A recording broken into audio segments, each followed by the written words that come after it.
we back.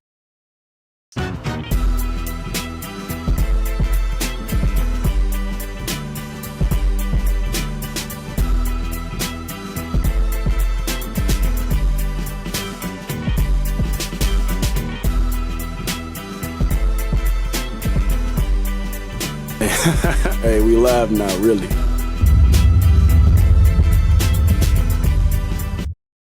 Hey, we live? Yeah, we live now, really? Really? What's going on, my beautiful people? Hey, what's up? What's up? Yeah. I know. It's been too long. For my people over on Golden Gemz Media, over on the Golden Gemz account, I am sorry.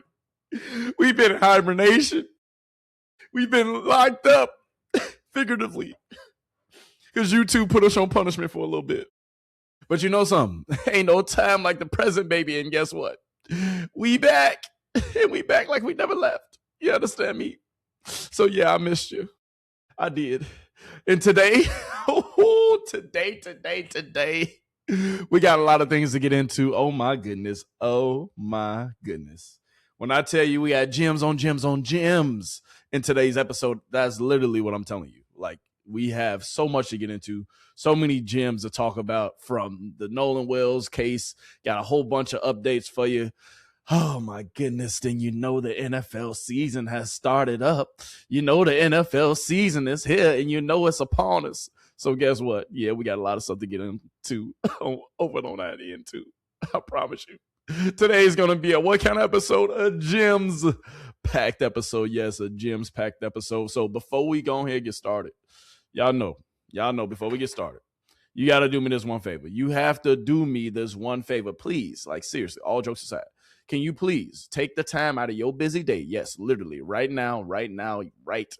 Please do me this one favor. This is all I ask. Can you please make sure you send this to your mama, your daddy, your best friend of another friend, little Johnny, little Timmy. Don't forget about little Susie too. And don't forget about little Josh, who just moved up, down the street, down the corner from little Susie. He lived down a block. You know, you get these gems over to him too. Don't be selfish. All right, come on now. You can't be keeping all these gems to yourself. You feel me? You understand me? Are you with me? Is it okay if we get into everything sports today? Is it okay if we get into everything Nolan Wells today? Is it okay if we go ahead and break it all down today? Is that okay? You understand? I missed you. Did you miss me too? Hey, we got to go ahead and get into it though. But before we get started, make sure you hit that like button. Make sure you hit that follow button. Make sure you hit that bell button and let you know whenever I'm popping out, so that way you can pop in and you can get these bell notifications sent directly to you. So yes, without further ado, y'all, we got a lot to get into. And I just want to tell you, I seriously just want to tell you this one thing. That's all. Can we have a conversation about it? Can we have a discussion? Can we really talk about it? Please, I'm asking for a friend. How you doing? Like for real, how you doing? You living your best life? How your summer going? You out here, moving and grooving, having fun, kicking it with your family, kicking it with your loved ones. What you been up to? Because I'm curious.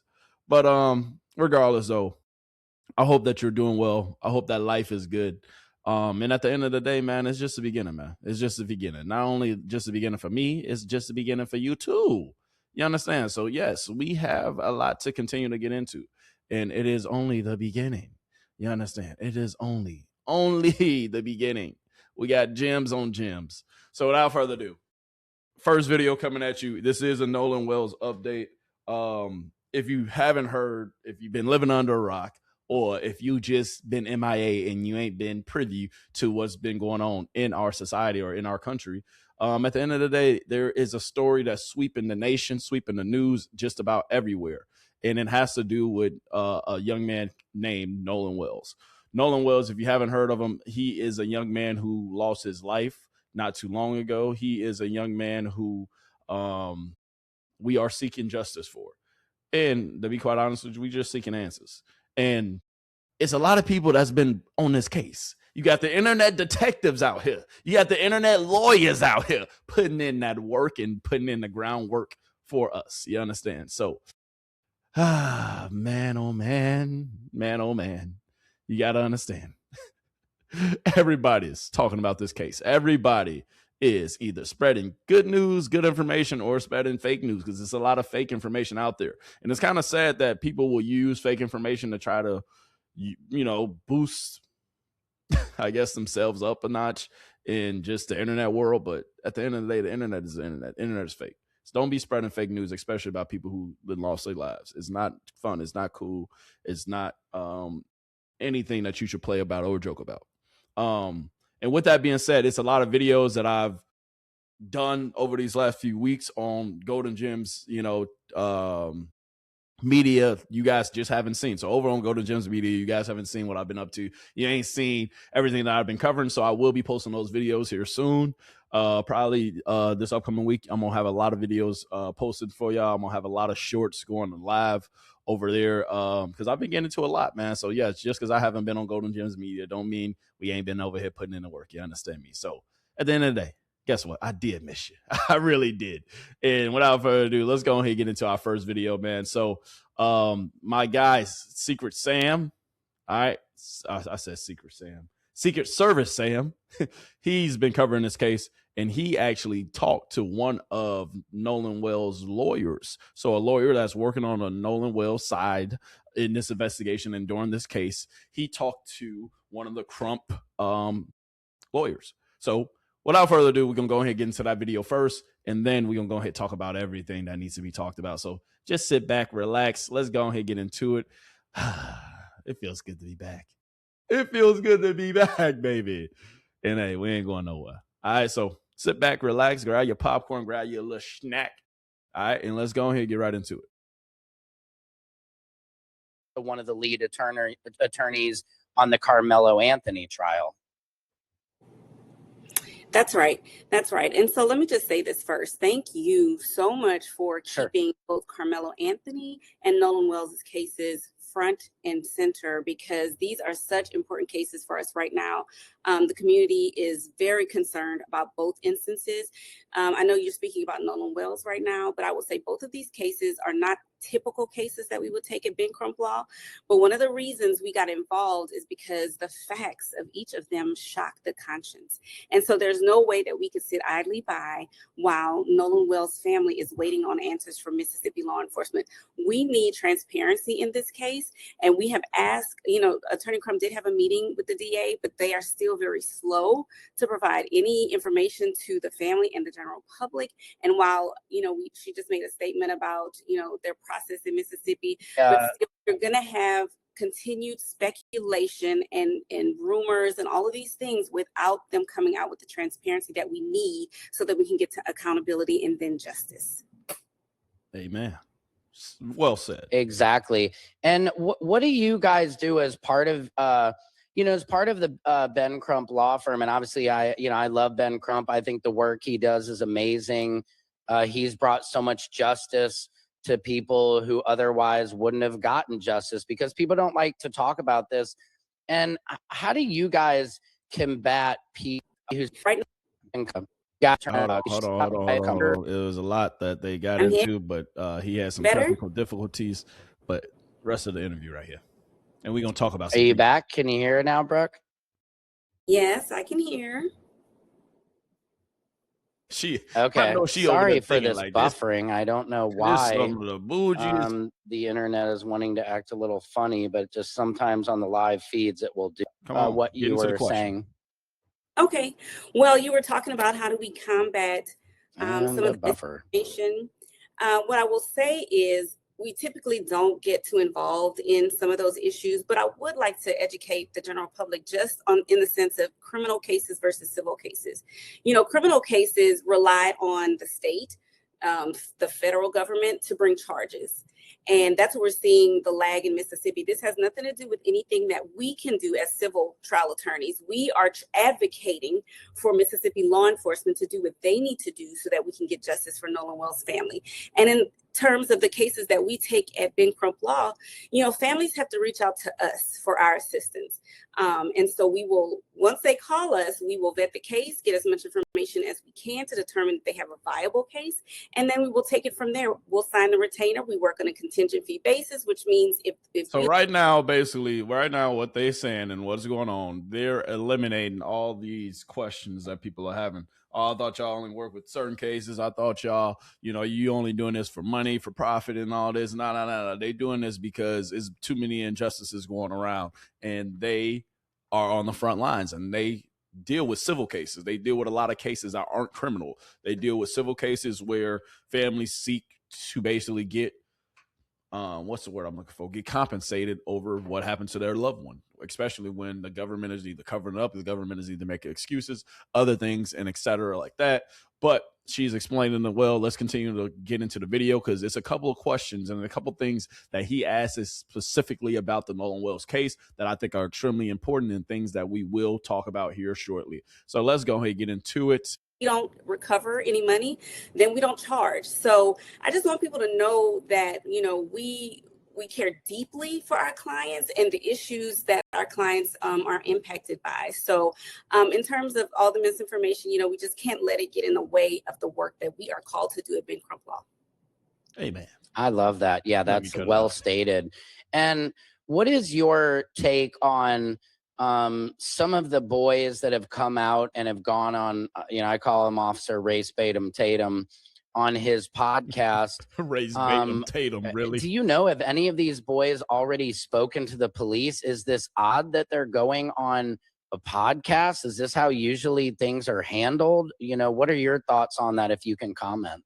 So essentially what he's basically saying is if you haven't been paying attention, Warren and his friend Tristan, two friends of so-called Nolan Wells, basically they've gone on podcasts with a very right-wing, I want to say, just to say the least, media member or influencer, whatever you want to call them. They've gone over there and they're actually releasing some details about the case, and they're also releasing just information to what's going on and what happened to Nolan Wells. And essentially, with them coming out early and saying and doing all these things, the big question is that they talk to authorities. What's really going on? Like, do authorities have these interviews? Have they been watching them just like we've been watching them on the internet? Because I'm looking at the Warren interview, dog. I'm not going to lie to you. We're going to pick that interview apart here shortly today. I promise you, because I already been picking it apart. So we're going to get into it. It's a lot that we have to discuss, a lot that we have to talk about, but let's go ahead and continue with the interview and let's hear her response. Again, because Jackson County DA is very tight-lipped on their process, we really don't know. But what I can tell you, it's very strange because the first question I would have is, what were they doing after Nolan Wells went missing? Those are the answers that we want. We want to know why Miss Wells had to go and get his phone, Nolan's phone from his friends. We want to know why Mr. Wells had to go retrieve the keys. Why weren't they more forthcoming initially when Nolan Wells was missing?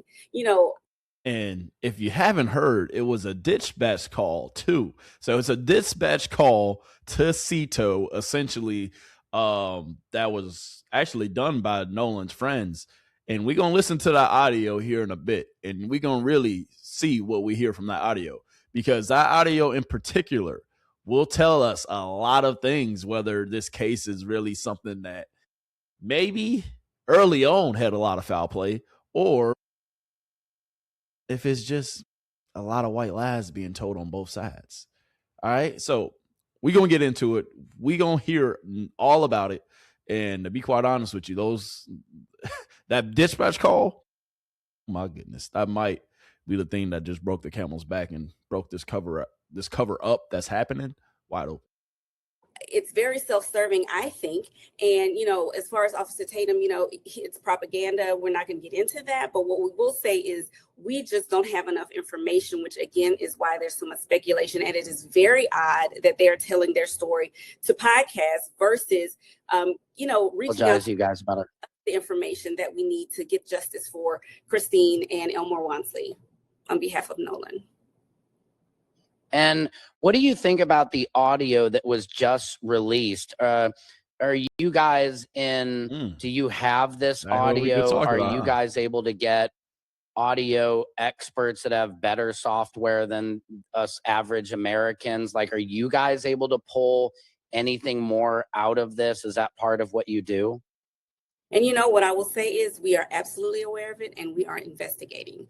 We don't want to come out too. Hold on, why she say it like that? We are absolutely, she said absolutely aware of it. So the same audio that we hearing, the same audio that came out, if you haven't heard the audio, do y'all want me to play a little bit real quick before we get into the rest of the interview? I mean, why not? I mean, why not, right? Right? I mean, because if we being honest, dog.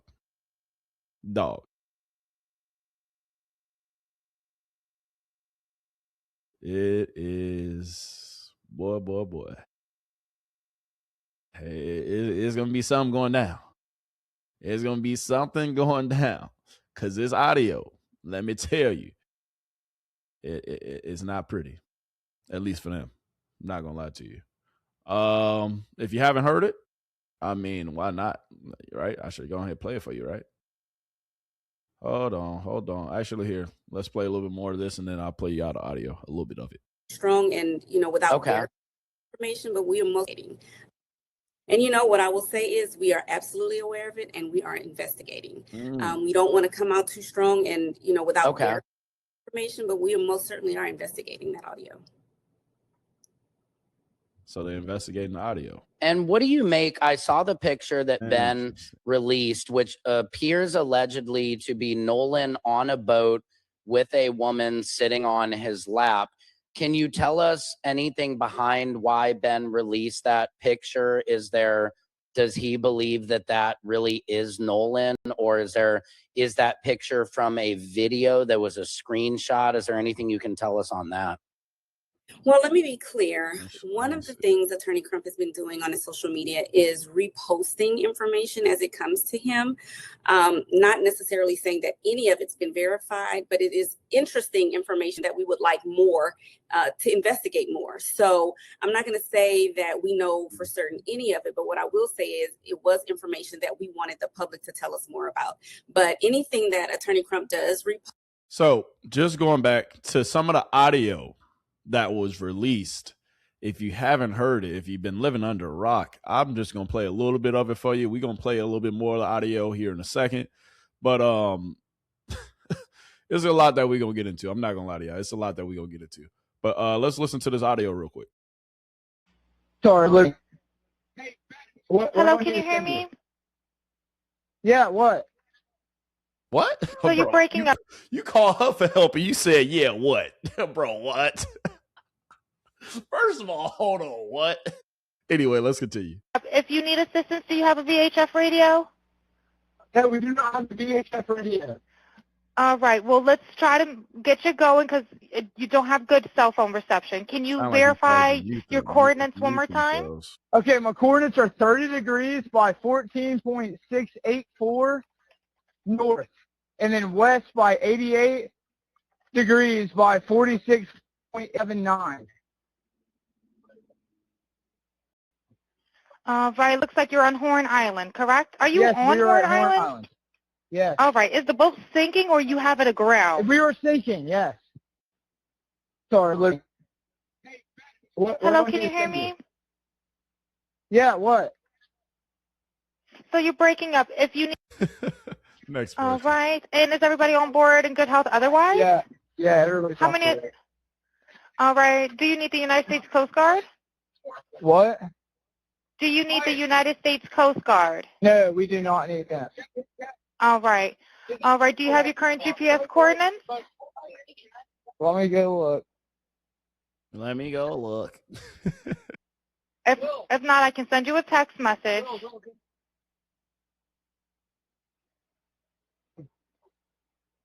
North. All right, are you ready? Yes, sir. I'm available. North 30 degrees by... Detail assistance, Vicky speaking. How can I help you? So now this is the beginning of the call. Hey, we're at the west tip of... So this is at the beginning of the call.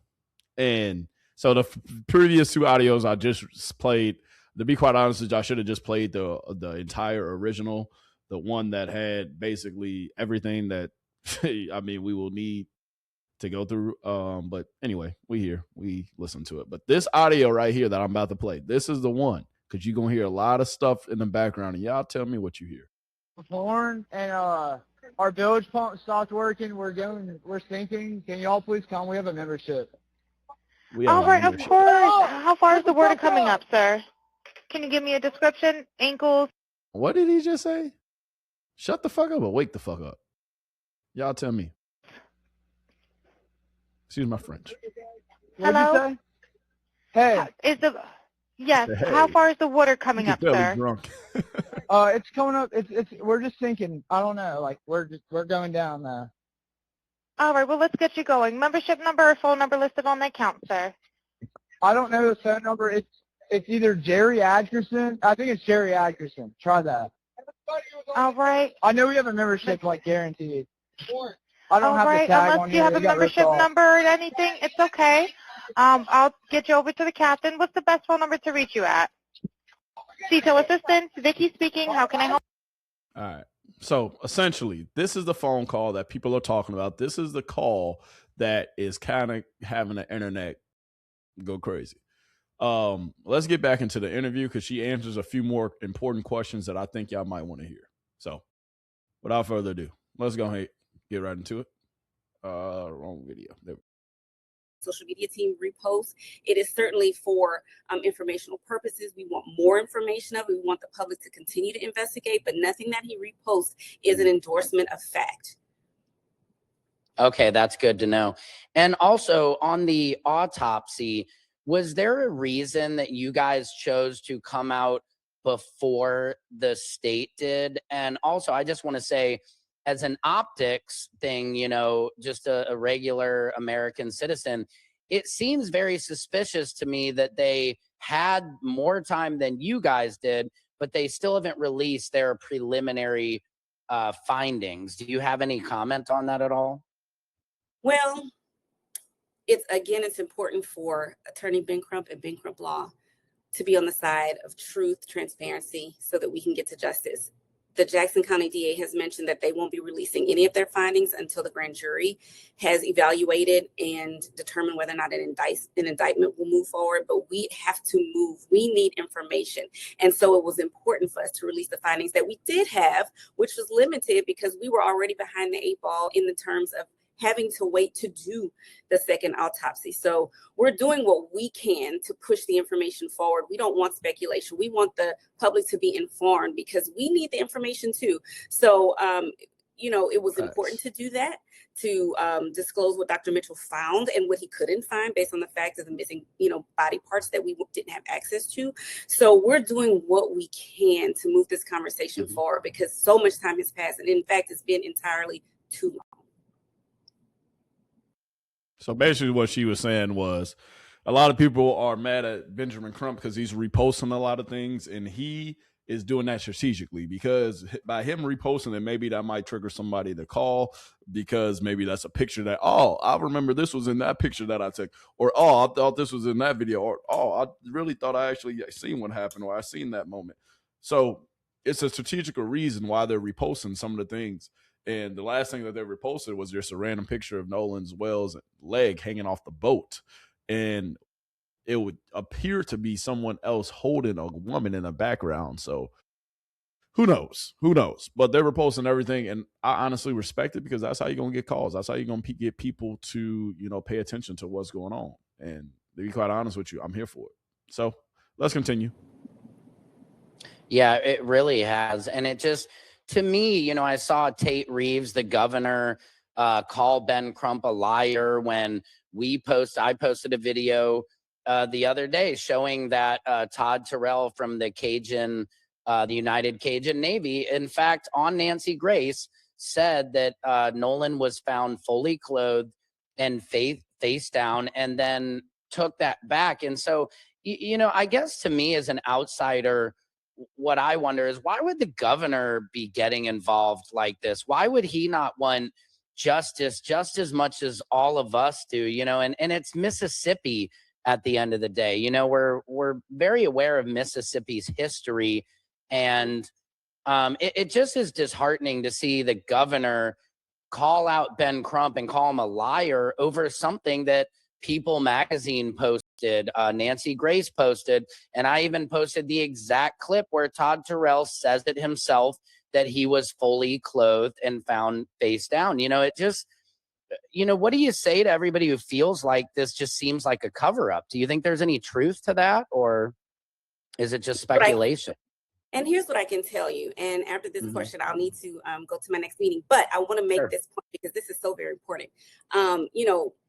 You hear all the terms race baiter and everything like that. I almost feel like that's more of a race baiting, because why would the governor not be calling for truth and transparency and accountability? Hold on, Sam. You ain't gotta be doing a clock. All right? We ain't doing that one. But if we being honest, what she's saying is right. How's the governor of the whole goddamn state, interjecting and basically saying that Crump is race baiting? And also on top of Crump race baiting, he's also stated that originally 2 weeks ago, almost 2 weeks ago, about a week ago, he said that he wasn't aware of any foul play as well. So first you say there's no foul play. Again, like the sheriff did, not even hour after fouling the body. Then the governor comes out and you pointing fingers at the victim's attorney saying that they race bait? Dog, you're the governor. You should say, as the governor of a state in a body, that, hey, at the end of the day, we want accountability and we want justice if something was done wrong. You don't add fuel to the fire. You don't say that this team or their attorney or whatever you believe, as a governor, you don't say that they race bait. You're supposed to be de-escalating. You're a government official. We pay you. We put money literally in your pockets. As opposed to trying to call out that's Attorney hilarious. Ben Crump, and it's rare for him to even get in the weeds, right? But he needed to make sure that with the facts that we can show, this is exactly what the Cajun Navy said. It was repeated. Now, we don't see them as experts in the field, but it was just information that we had, and we're trying to use the information that we had to get closer to the truth. And what we do know is Mississippi law enforcement came out really quick and said there was no evidence of a crime. So the real question is, who's not telling the truth? And it's definitely not Ben Crump. He is honest. He is telling the facts, and we will get to the bottom of what happened to Nolan Wells. I love that. And just so much because, thank you.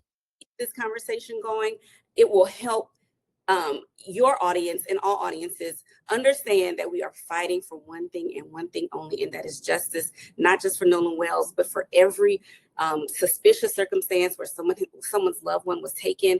And we need law enforcement to take all of these cases seriously. So we're not going to stop. I agree. And just one last thing, Brooke, I know you have to leave. And on the Carmelo Anthony trial, how do you guys feel about this appeal? Do you think there's a chance that we can, get justice for Carmelo Anthony? Because obviously we know that 35-year sentence was just ridiculous, especially on the heels of Rick Chow shooting Cyrus Carmack Belton, getting completely off for self-defense. So essentially, with the Carmelo Anthony case, we haven't went over that. We haven't gone over that. Essentially, with that case, Ben Crump and his attorneys, they have stepped in with that case, and they are potentially petitioning it to go for a retrial, basically. So that way, he ain't getting 35 years. Basically, at the end of the day, when they redo this case and when all the facts of an actual legitimate and an actual competent lawyer comes out, things will change as far as that Carmelo Anthony case, and he will get a different sentence other than 35 years. Maybe, hopefully, who knows? Maybe he can even get a self-defense out of that. Because that Carmelo Anthony situation, we didn't cover it. We will potentially talk about it as, things continue to develop. That case is still now in its early stages once again, because obviously they're asking for a retrial. They're basically saying that at the end of the day, the original sentence, it was too harsh, and et cetera. And then also what they started to talk about here. Rick Chow shooting Cyrus Carmack Belton. Rich Chow shooting Cyrus Carmack Belton. Basically, Rich Chow in that case, he had a kid. Oh my goodness. If you haven't seen getting completely off for self-defense, but then Carmelo, can you give us just your last thoughts on that trial? Sure. And so one thing we know is that there are clearly two criminal justice systems in America, right? And believe in the Constitution, if you believe in due process under the law and equal protection under the law, we have to take this case on. And that is the reason why we did. We have to believe that there's a chance, right? We're going to follow the law. We're going to use all that we can to make sure that we can take a good look at what happens. We don't know what's going to happen. It's going to be a long road ahead, but we're willing to take that fight on because he is, you know, as my work as a former public defender, I defended so many young men. And at the bottom line, what I knew every time is I was fighting not just for them, but I was fighting against the system because the system is so unfair. And we just wanted to make sure that Carmelo Anthony had a fair shot in the criminal justice system. And that is it. And so coming up later in August, we will have the hearings on the motion to recuse and motion for new trial. So we just ask people to stay tuned. If you want more information on what's happening with Carmelo Anthony, please go to standwithcarmeloanthony.com, where we will continue to provide information on the appeals process and information on our latest filings. So we appreciate the community support. And I wanted to show that because obviously they're not talking about the Nolan Wells case, but they're talking about the Carmelo Anthony case. I think both of them, they don't go hand in hand, but they're both involves injustices because at the end of the day, Carmelo Anthony, it was, you can say if it was self-defense, you can say if it wasn't self-defense, but I believe even the way him getting 35 years when I've seen lesser charges for worse crimes, and let me not say that.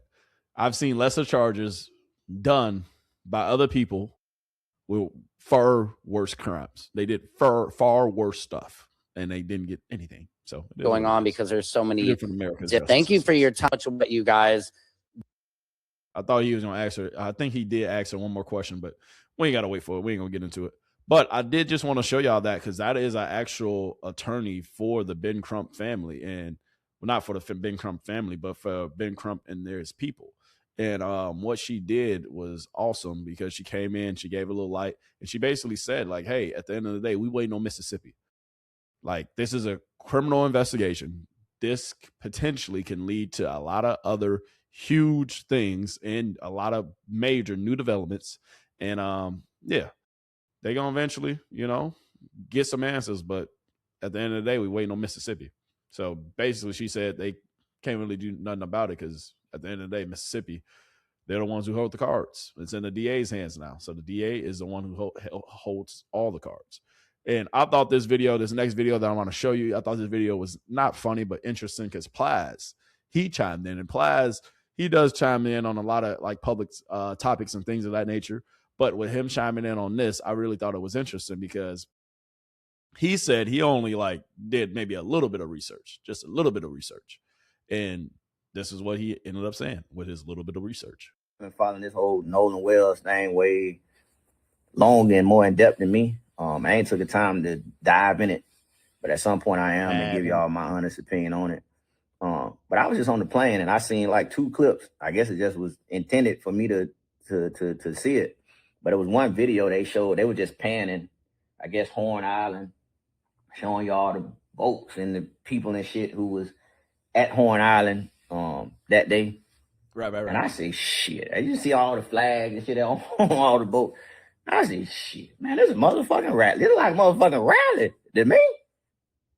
Shit, I don't know what it looked like to y'all. I said, man, this is like a motherfucking rally.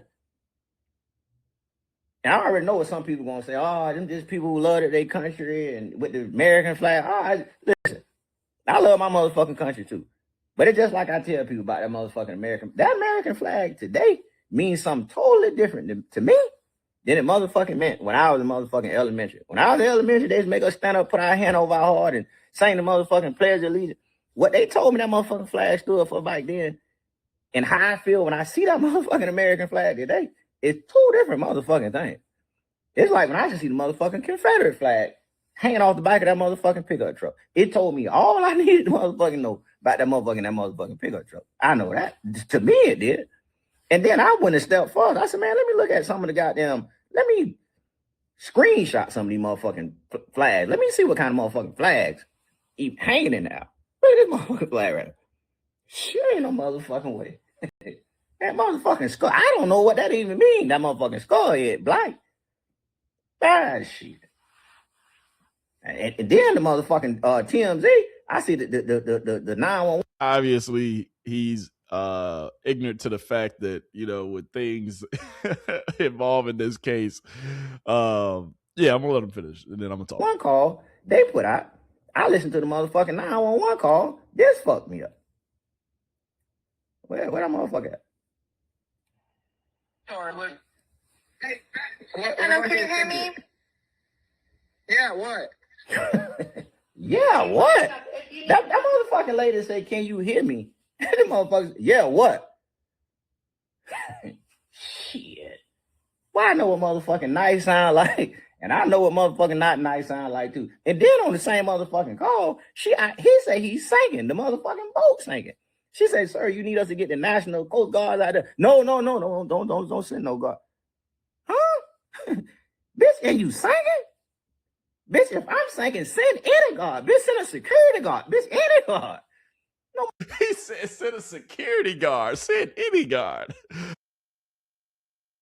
That was why I wanted to show y'all that, because yes, at the end of the day, this Nolan Wells case is serious, but that was funny. That was funny. And this is a funny take of someone who's just learning about the case and learning a little bit more about some of the things that we kind of looking at sideways.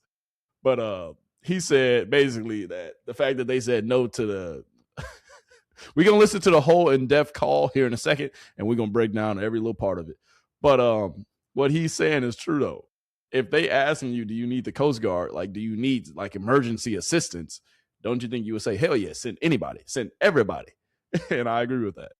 Motherfucking way you sinking, she asked you, do you want the motherfucking her to send the National Coast Guard? And you say, no, don't send. Man, ain't no motherfucking way. Hey, just real quick, man. I know a lot of y'all been following this whole Nolan Wells thing way longer and more in depth than me. I ain't took it. Yeah, we've been following it a little bit way more in depth than you, my guy. But anyway, let me show y'all this statement that Cito released. And then we're gonna listen to the entire audio in its entirety. And then I'm gonna break down each second of it. We're gonna talk about it, and we're gonna go from there. So with this being said, though, I have to show y'all this because this is a must. Cito came out with a statement last week, and I know I haven't talked about this over on Golden Gemz Media, so that's why I'm talking about it now. Cito, they came out with a statement, and essentially Cito is the company that the boys called when their boat was apparently sinking, right? So when their boat was sinking, when the vessel was going through some troubles out there on the water, essentially they called they called Cito. And Cito basically came out, and people was kind of getting on Cito because they was like, hold on, y'all the ones who actually told them, and y'all ain't see nothing, y'all ain't report nothing, like what's going on. Cito basically said, we don't got shit to do with nothing. We over here with it. Because Cito said this: before a sentence was rendered, the vessel owner advised that Cito was no longer needed because help had already been obtained. Cito's involvement concluded at that point. So essentially, Cito is saying that the vessel owner, whoever owned the boat, said that they didn't need no assistance no more. But Cito did the right thing by releasing this goddamn call. Because this call, when I tell you it got some shit on there, it got some shit on there. This call, I believe, will make or break this case in its entirety. If you haven't listened to the call, we're about to listen to the entire call from the boys as their boat was sinking, right? We're going to listen to an entire call, and we're going to really see what the hell happened, and we're going to get into everything that has to do with that call. Because if I'm being honest with you, if I'm really being honest, if we really have a conversation, if we're really talking about it, this call might be the call that basically either makes or breaks this case. So without further ado, let's go ahead and listen to the call that the boys had with Cito in its entirety. Because, man. Fight Plus News, I'm Janaba.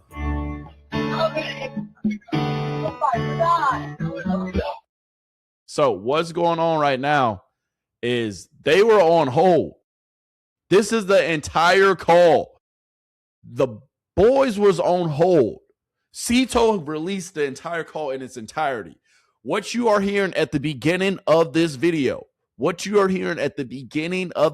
let me repeat that, is noise going on in the background as the boys are waiting. And you hear somebody say, oh my God, you hear somebody say this, you hear somebody say that. This is the whole call. And TMZ released this. CNN released this too last week, actually, the entire call. But this is TMZ. This is their official leak of the whole goddamn phone conversation.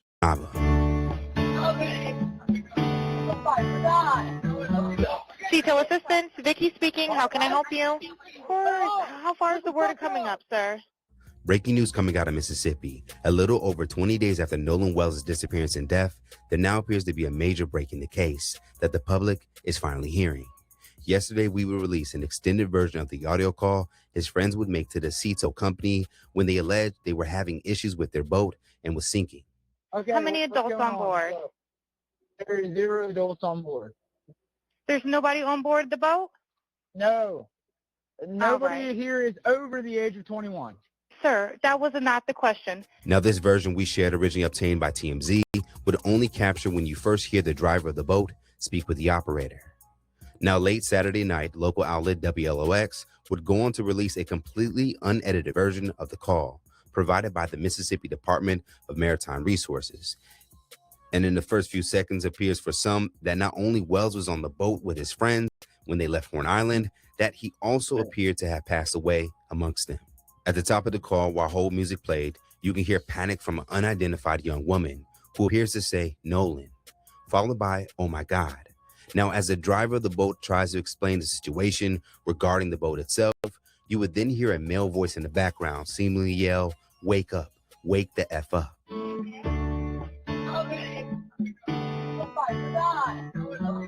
Detail assistant, Vicky speaking. How can I help you? Hey, we're at the west tip of Horn, and our bilge pump stopped working. We're sinking. Can y'all please come? We have a membership. All right, of course. How far is the word coming up, sir? Now, of course, due to the conversations in the background not taking place a part of the actual call, the way some are hearing this could be challenged by those who choose not to see it that way. Now, as an attempt to better make out the background chaos, we will remove the hold music at the beginning in an edited version. To connect you.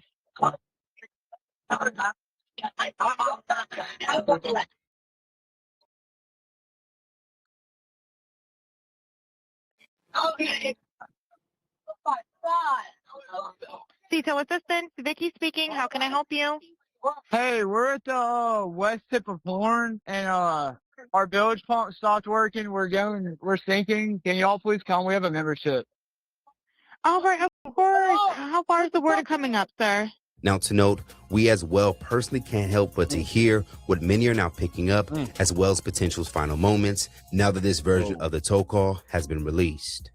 Now, for some, as the call continued, there appeared to be other questionable moments in the background for listeners as the boat driver, identified as Wyatt Pyron, continued to speak with the operator. Like at the end of the call, when you would hear the called Cito captain express that he got a direct call from the grandfather Pyron, who would tell him that a tow was no longer needed. This for some would be the beginning of a cover-up to minimize witnesses. Hi, Captain Seth. This is Vicky from International. How you doing today? Doing good. How are you? Good, good. I apologize ahead of time. I really do. You're going to have a fee-for-service come up under Jerry. Okay. Jerry. It sounds like a bunch of kids on board on Horn Island. He's letting me know that his father's a member, but he can't give me any information. And he's saying the boat is sinking. That's Grandpa. That's Grandpa Jerry you're talking about right there. That was not his father. That's Grandpa Jerry. And he's on Horn Island. It's just unfortunate. He's just a kid. There's a lot going on. So Right. he said there's about a lot of people on board. He says he thinks about 7. I'm guessing they're all under 18. Okay. And I'm not trying to be rude. He wants you guys to go out there and unpump the boat and then tow it in. Do you know what kind of boat it is? He said a Triton 24-footer, but that's all he can give me. Okay. All right. Yeah, I just actually got off the phone with his grandpa, who I'm guessing is the owner of the boat. And Is it he Jerry? said that Jerry. Yeah, he said, Okay. I just hung up with him. He said that they don't need any help right now, but if something changes, he'll call me back. So Whoa, whoa, whoa, whoa, whoa, whoa, whoa, whoa, whoa, whoa, whoa. Flag on the play. Flag on the play. You call saying that your boat is sinking, and then your grandpa call the actual captain that's supposed to be potentially coming to get y'all. He called him and basically say, nah, they good. They don't need help no more. Interesting. Why wouldn't they need help no more if they sinking? So I'm guessing that they may have figured it out, because that's what he said. So they're in a panic and their boat won't crank. Yeah, they're in a panic. Since the beginning of this case, many have questioned Wells' friend's story, as many things appeared inconsistent throughout, and those online will call out the entire situation as being a cover-up of the death of another black teen in Mississippi. So what happens next? Given that this call is now officially 22 days old, we're certain the local officials and investigators have examined it by now. And given that agencies like the FBI are involved, we can also be certain that they have the resources to completely clean distorted audio with specialized forensic audio tools that can isolate speech. Now, according to reports, the FBI has perfected this ability since the 1960s as a way to improve distorted speech from wiretaps, 911 calls, and covert body wires. Now, in what we unveiled is the case, and we all have now witnessed that Nolan was back on the boat that day where he potentially lost his life. Many individuals can now face consequences, like all of his friends who were on the boat that never gave Wells' family and authorities the truth and potentially helped get rid of his body. The stepmother of Warren Hudson, Judge Ashley Cole, who would push potential false statements. The grandfather, Wyatt Pyron, who looks to have helped his grandson avoid serious consequences. The adults who supplied the teens with alcohol, causing them to potentially make terrible decisions that day. And local law enforcement for failing to aggressively move forward on making arrests when there were signs early on, like Exhibit A, picture of Nolan and his underage friends drinking.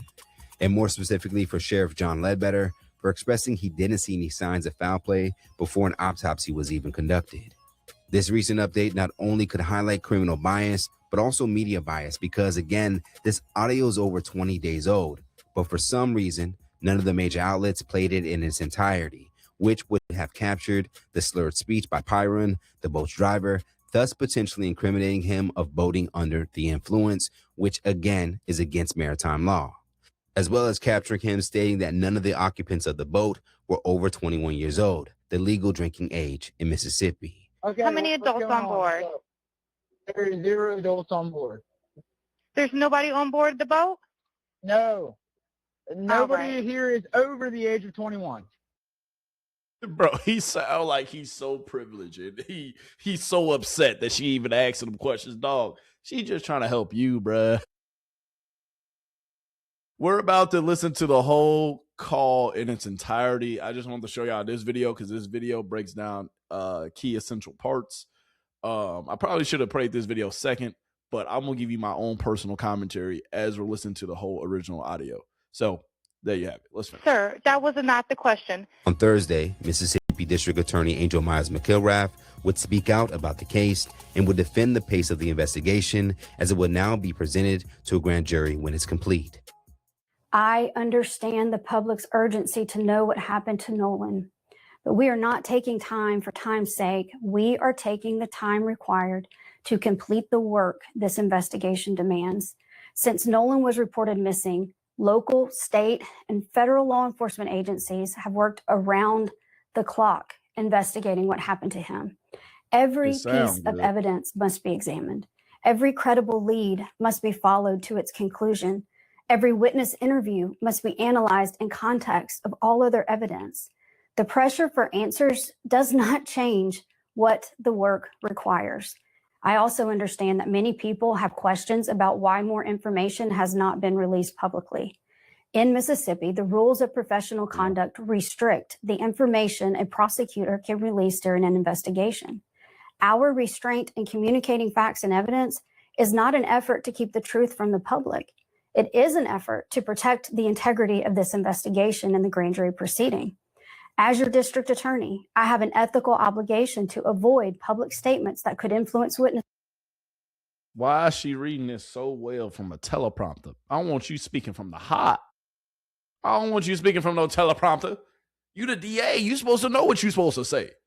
But instead, you sitting here reading off a teleprompter. I don't want to hear that. You don't even look emotional. You don't even look like you seeking justice. You a good Southern belle. Just out here, we got to put on a good face. Got to look like we're doing something. What y'all really doing behind the scenes, man? I hope y'all do some investigating, because that's at the internet detectives. I was going to say us internet detectives. I ain't detected nothing. I'm out of my business. I'm just giving y'all the coverage. I'm just giving y'all what's out there. And best believe I'm not spreading fake news. We only spreading what is actual factual.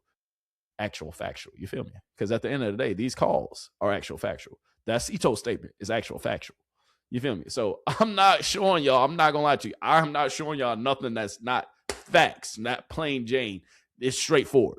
I'm giving y'all the real and the raw. At the end of the day, I'm not giving y'all nothing that hasn't been actually said by a judge, actually said by an attorney, actually fact-checked. I'm not out here spreading fake news because I really want justice for Nolan Wells. I really want to see this case resolved. But this district attorney right here, dog, you ain't got to read from a teleprompter. Let's rewind it. Let's go all the way back to the start of when she started talking, because I don't believe nothing you saying. Mississippi District Attorney Angel Myers McIlrath would speak out about the case and would defend the pace of the investigation, as it will now be presented to a grand jury when it's complete. I cannot do Carly today. I can't deal with Carly either. And I don't even. Whoa. I'm like, Carly, we talk about the district attorney. Hold on, y'all. My bad, y'all. My bad. You know, hey, YouTube ain't paying us for these ads. Attorney Angel Myers McIlrath would speak out about the case and would defend the pace of the investigation, as it will now be presented to a grand jury when it's complete. I understand the public's urgency to know what happened to Nolan, but we are not taking time for time's sake. We are taking the time required to complete the work this investigation demands. Since Nolan was reported missing, local, state, and federal law enforcement agencies have worked around the clock investigating what happened to him. I hope so. Every piece of evidence must be examined. Every credible lead must be followed to its conclusion. Duh. Every witness interview must be analyzed in context of all other evidence. The pressure for answers does not change what the work requires. I also understand that many people have questions about why more information has not been released publicly. In Mississippi, the rules of professional conduct restrict the information a prosecutor can release during an investigation. Our restraint in communicating facts and evidence is not an effort to keep the truth from the public. It is an effort to protect the integrity of this investigation and the grand jury proceeding. As your district attorney, I have an ethical obligation to avoid public statements that could influence witnesses, prejudice a proceeding, or compromise the fairness of the legal process. I respectfully understand all of that, miss. But you got to understand, y'all ain't saying nothing. So we understand you want to protect the integrity of the investigation. That is number one. That is what you should do. But at the same time, dog, like, we need you to understand that we also need you to give us some breadcrumbs. We need you to also temper down everything that's going on. Release the autopsy preliminary if it's not all the way finished, just like the independent autopsy that was done was released. Release some of the early investigation findings so that way we can potentially continue to maybe settle and not rush to judgment, because y'all are really investigating and y'all really are out here doing what you need to do behind the scenes. I know, we don't live in a perfect world. I know it's not going to be like that. I know that maybe, it's fruit for thought. But at the same time, you ain't gave us nothing besides saying it ain't no suspectable of foul play. So if it ain't no suspect of foul play, and if it was just a drowning, then what y'all doing all this for? If it was just a drowning and it was no suspecting of foul play at all, what are y'all taking so long for? Why haven't you released the autopsy? I'm asking for a friend. Just asking. My obligation extends to and requires me to use reasonable care to ensure investigating agencies avoid making those statements and releasing information as well. These rules exist to protect the search for the truth, not to prevent it. When the public asks, what about this, or have they looked at that, or did they think about this? The answer is yes. Those are the same questions investigators ask. The difference is that we can't publicly discuss the evidence, the interviews, or what those efforts have uncovered while the investigation is underway. As far as Wells' family, they continue to ask witnesses to come forward and are expected to investigate Wells' phone with investigators assigned to the case. We are also awaiting the findings from Wells' first autopsy now that the independent autopsy deems his cause of death as undetermined. And so if this captured audio accurately depicts what many are now hearing, the pain and lack of trust that Black Americans have expressed becomes more valid. And on the birth of Emmett Till, July 25th, 85 years later, Mississippi gains another stain on the state's history. Reporting live from Ibis Club, Fight Plus News. Facts. This is another stain on their history. This is another stain on them, period. And if we being honest, at the end of the day, it's unfortunate. It's sad. And, with that being said, it's things that are going on in this case that we won't have all the answers to until potentially it goes to a grand jury. But even with that being said, even with hearing from the district attorney, it's like, dog, y'all gave us nothing. You said it was no suspicion of foul play. You said that it was just potentially just a drowning. So if it was just a drowning and it's no suspecting of foul play, then why not just give us all the information that you have and let us go bye-bye if it's really that cut and dry? But it's not that cut and dry. Our suspicions are right, because if they were wrong, then y'all would have just told us, hey, here's the autopsy, it was a drowning. Just like you closed a lot of other cases that involve us. Just saying.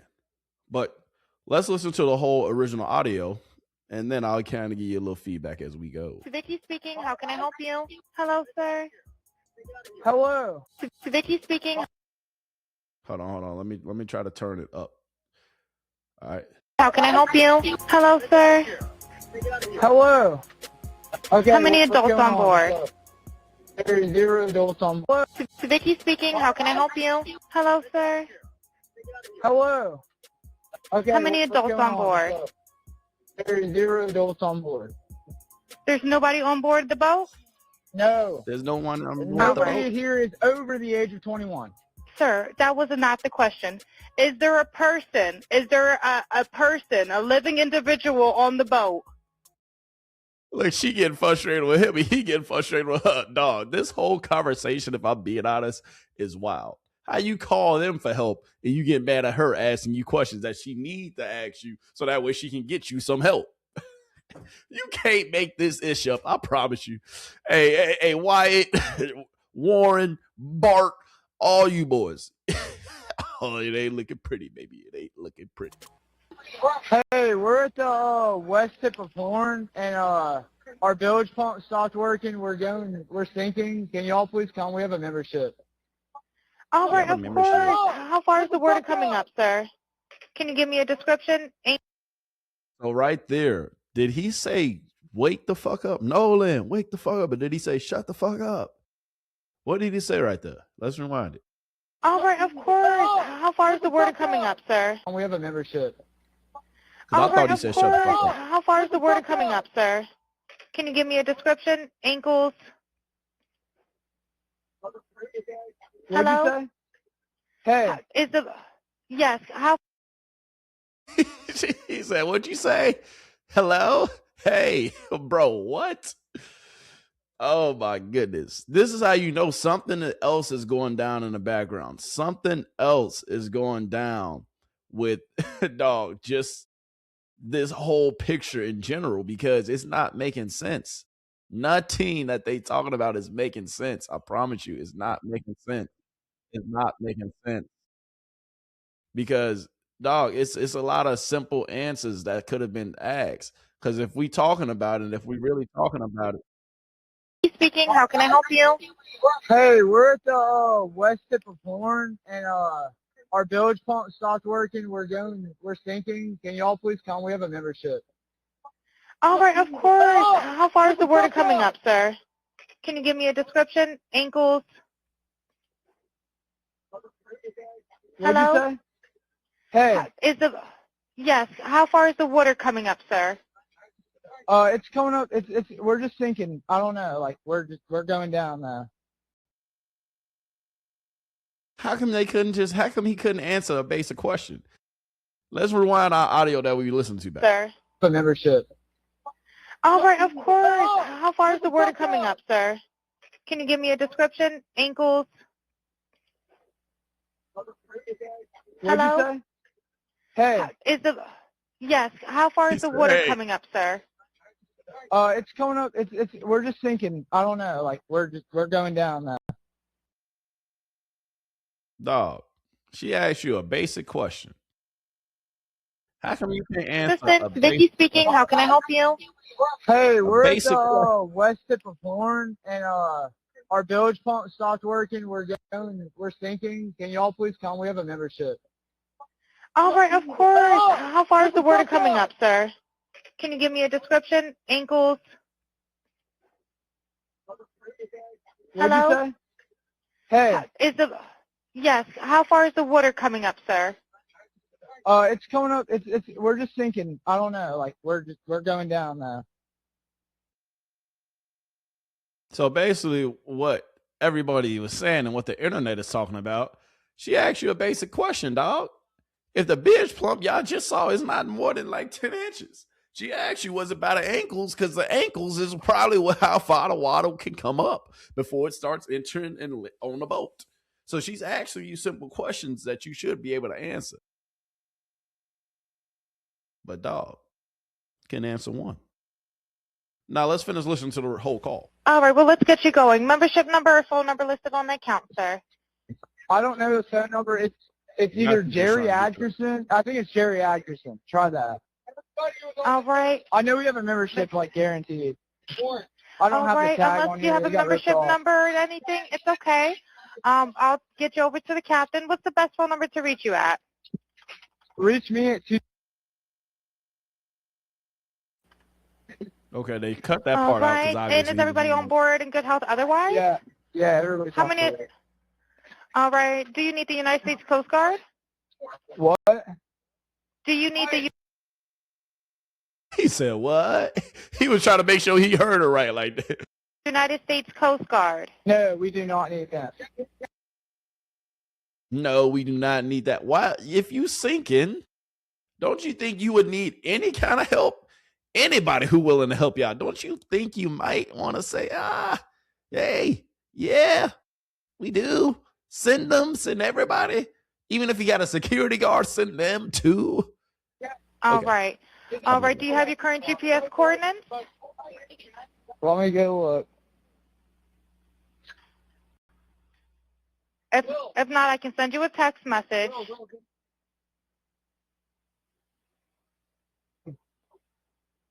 Right now. All right, are you ready? Yes, sir. I'm available. North 30 degrees. But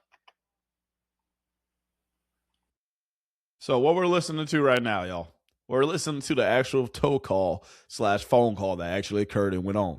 We gonna get through this. I will continue to give y'all commentary, but if you just joined, make sure you hit that subscribe button, make sure you hit that follow button, show some love. But yes, right now we're listening to the C-Tow call, because remember, C-Tow said, hey, we ain't got nothing to do with nothing. We offered our services, and then our services we they told us that they didn't need us no longer. So with them saying that, C-Tow said that, hey, we don't got nothing we ain't got nothing to go on with what they got going on. Nothing. She asked you, do you need the Coast Guard? He said no. Let's run that back. If not, I can send you a text message.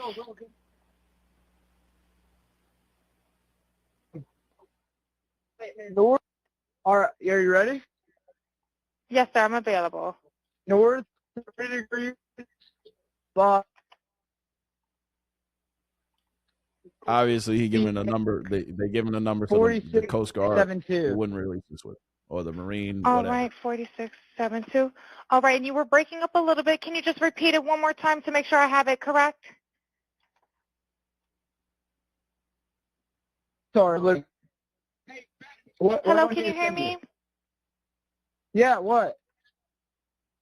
So you're breaking up. If you need assistance, do you have a VHF radio? He said, yeah, what? Hello, can you hear me? Hold on, bro. We got to rewind that back.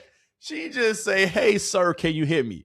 Dog, remember, she is trying to help y'all. Remember, she is just trying to figure out what's going on. She trying to have you tell her what's going on so she can go ahead and send help to you. And you going to answer her, what? The privilege.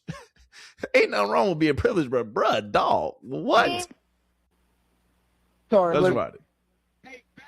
Hello, can you hear me? Yeah, what?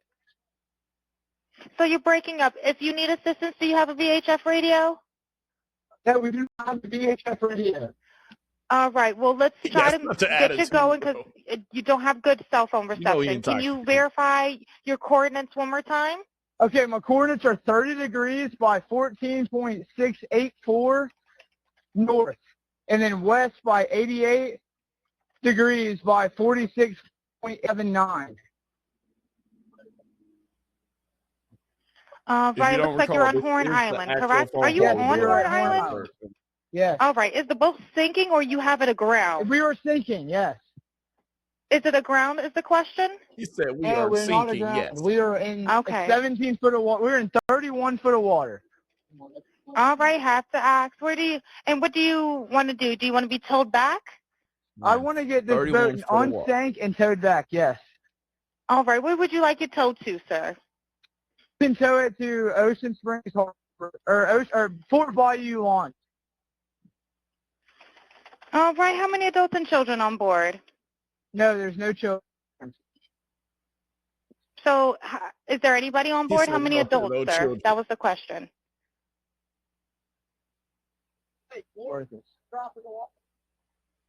Hello, can you hear me? Try to jump in and pull the plug, Bart, while you're going.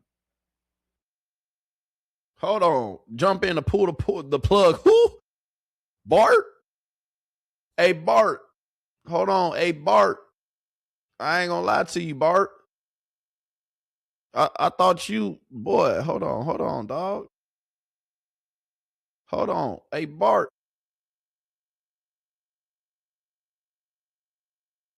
Hold on. Let me show you. They just said Bart name on the call, right? Let me show you this video real quick. Ooh, hold on. God damn. Fulton said that wasn't me. All right. I have to go try to prove it's Fulton. I can't do that. Whatever. Now let's look at Bart. I heard Bart's name on the fucking thing. I didn't know if he was talking about Bart Simpson. How the fuck I knew he was talking with Bart? What's going on? Okay? I can't prove that. But if Bart's name's on the motherfucking Coast Guard report, you can't get out of that, boo-boo. That's evidence there, okay? That's good enough as having a picture of him on a fucking boat, bitch. All right? So, unlike Fulton, who really just has a picture versus a word, we have an official Coast Guard report with Bart's name in the report as a person involved. So, explain your way out of that, baby. You got to do that in court. So, Because Bart.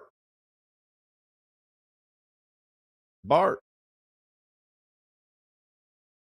if we talking about Bart, let's see what's going on with Bart. Because Bart said that he was in Wyoming at the start of this whole thing. Jump in and pull the plug, Bart, while you're going. Jump in and pull the plug, Bart, while you're going. Jump in and pull the plug, Bart, while you're going. now, first off, Bart, we're going to pull the plug on your little NFL career right now if you don't come and tell us what the fuck is going on, okay? Secondly, whatever dumb hoe was fucking talking under that audio, you need to get a charge too. You done pissed me off so bad.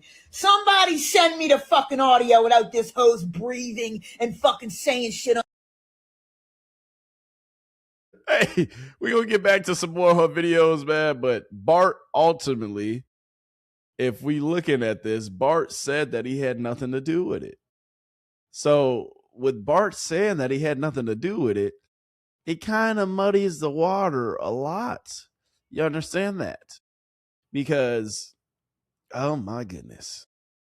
Bart, thought you said you had nothing to do with it, big dog. Hold on, big dog. Hold on. let's get back to the audio real quick. We're going to get back to Bart in 2 seconds. My bad, y'all. Regular schedule programming. Yeah, let's get to it. Hello, sir. Plug, Bart, while you're going. Try to jump in and pull the plug, Bart, while you're going. Jump in and pull the plug, Hello, Bart. sir. Hello. Yep, I just need you to answer these questions so I can get you over to the captain. Okay. How many what's adults going on board? There are 0 adults on board. There's nobody on board the boat? No. Nobody right. here is over the age of 21. Sir, that was not the question. Is there a person? Is there a person, a living individual on the boat? Honey, we're late. Waiting again. Oh, come on, honey. Yeah, we're late, honey.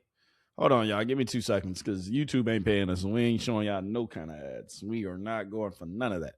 All right, but anyway, another audio coming here shortly. We gonna finish this audio up, and we gonna hit on everything that was said during the audio, and we gonna break it down even further because when I tell you this audio, this is gonna be what makes or break this case. It will.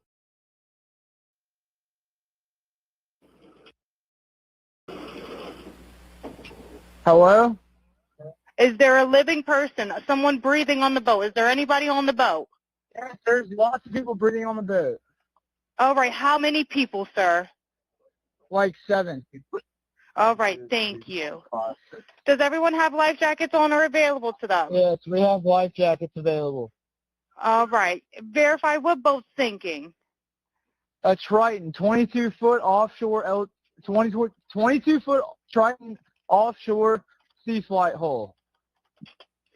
All right. All right. Please hold. I'm transferring you to the local captain now. Okay, thank you. This is Captain Seth. Hi, Captain Seth. This is Vicky from International. How you doing today? Doing good. How are you? Good, good. I apologize ahead of time. I really do. You're going to have a fee-for-service come up under Jerry. Okay. It sounds like a bunch of kids on board on Horn Island. He's letting me know that his father's a member, but he can't give me any information. And he's saying the boat is sinking, and he's on Horn Island. It's just unfortunate. He's just a kid. There's a lot going on. So Right. he said there's about a lot of people on board. He says he thinks about 7. I'm guessing they're all under 18. Okay. And I'm not trying to be rude. He wants you guys to go out there and unpump the boat and then tow it in. Do you know what kind of boat it is? He said a Triton 24-footer, but that's all he can give me. Okay. All right. Yeah, I just actually got off the phone with his grandpa, who I'm guessing is the owner of the boat. Hold on. You just got off the phone with his grandpa. What you talking to his grandpa for? And he said that Jerry. Yeah, he said, Okay. I just hung up with him. He said that they don't need any help right now, but if something changes, he'll call me back. So I'm guessing that they may have figured it out, because that's what he said. So they're in a panic and their boat won't crank. Yeah, they're in a panic. He's saying the bilge is not keeping up. I asked for Coast Guard. He said no, but he's just really upset on the... Yeah, you asked for Coast Guard and he said no. Why would he say no to the Coast Guard? And why was the other dispatcher, the captain who's supposed to be going to get them, why is he talking to the grandpa already? Interesting. back end, and I get it's a kid. He just doesn't understand. Oh, okay. Do you still have him on the line? Yes, I still have him on the line. And again, I couldn't find. He couldn't give me anything regarding his grandfather's, membership. So it's just under Jerry fee for service. Okay. All right. Yeah, I just talked to. If you want to, I'm not. We're so tied up right now. We can't really do any non-member jobs right now. Is Jerry a member? Did you find out if he was a member or not? Yeah, I'm not sure if it's his boat or what. I'm not sure what's going on with it. But yeah, transfer the kid over. I'll talk to him, and then I'll call his grandpa back as well. All right. And did you want me to look up Jerry's membership number or anything like that to see if he's up? I know you guys are You can swamped. try this cell phone number. Okay, so we're going to see. But why is Grandpa, what does Grandpa have to do with all this? Let's see. Oh, hold on. My bad, y'all. I do it every time, don't I? Grandpa had to go get his ass involved. So I'm thinking, behaviors. Why would the grandpa call Cito? So if I'm Wyatt, and now my friend just died on my boat, and I think I just gave Cito my coordinates, and I think Cito's coming to fucking get me, I might have to call Grandpa and be like, hey, but I don't know what I told Grandpa. I don't know what I told. Did I tell, hey, Grandpa, my friend died on the boat? I don't know what I told Grandpa. Would make Grandpa make that call. So, do we have the call from the grandpa? Why would the grandpa call Cito? That's really weird. And we have to look at where that boat got towed back, allegedly, to some Bruce's house. Now, I've got all these details, but I don't know what they mean yet, so I'm not posting them. Okay? Because if they towed the boat way over to Bruce's house, whose boat were they cleaning at 3 a.m. in front of the judge's house? I don't know. Yeah. We gonna get to the bottom of all this. Y'all just be patient. But let's finish the call, right? Yes, sir. Anything on this phone number?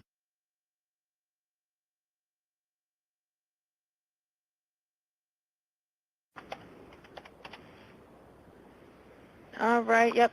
Jerry. Yeah, he's an active member. Hold on. What kind of boat do you have on there? Same boat?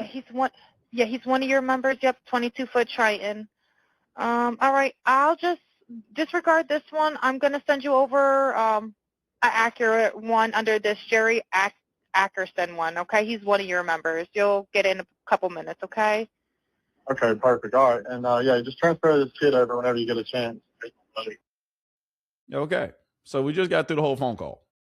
Wanted to play that phone call with y'all for a reason. Now, let's go ahead and go through a few more videos so that way we can put all this together. Trust me, I'm going to wrap in a nice little bow for you.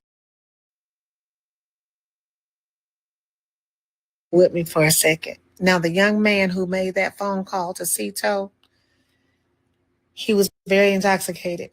But if you listen to the call all the way through, he had already called his grandfather. My bad, y'all. My bad.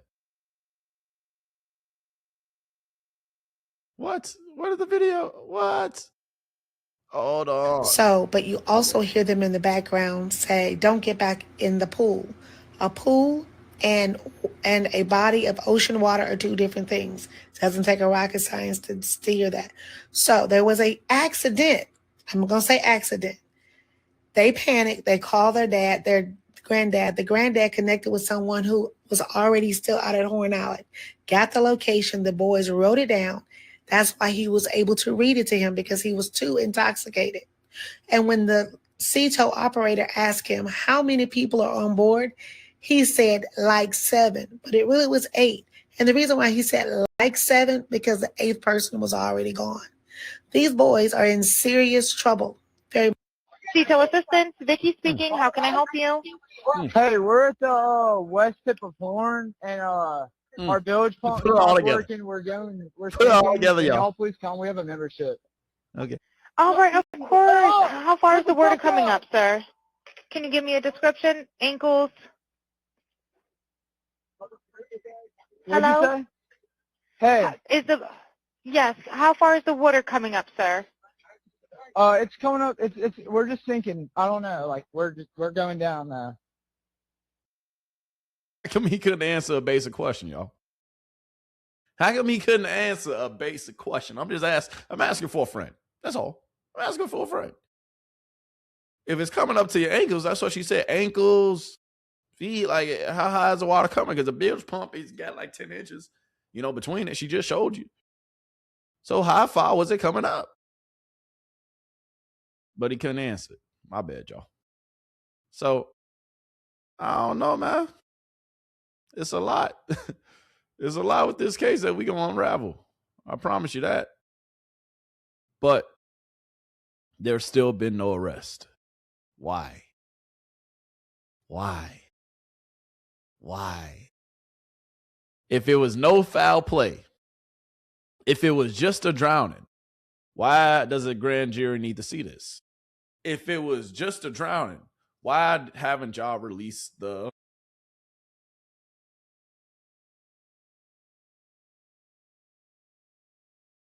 I was going to say the autopsy. The autopsy. Why haven't they released the autopsy if it was just a drowning? I'm asking for a friend. Because if it was just a drowning and if it was no foul play, wouldn't y'all want to release all that information as quick as possible so this can be closed and shut? No further questions needed. Yes. If it was just cut and dry, as they said in the beginning, they would have already released all the information. They would have sent us on our way. Right or wrong. But it was foul play. Because if it was no foul play, let's really put our thinking caps on. If there was no foul play, right? If there was just an accidental drowning, why not just hurry up and release the autopsy, right? So we can shut up, and why not just say, hey, it was no foul play. We investigated this, we called this, we interviewed this person, and just close it shut. There's been a lot of cases that was just that cut and dry. Already closed, cut, done. A lot of cases like that. But nah. Why not with this one? I'm asking for a friend. Just asking. Just asking. But anyway, let's move on. Let's continue to move on. Because now, if we being honest, it's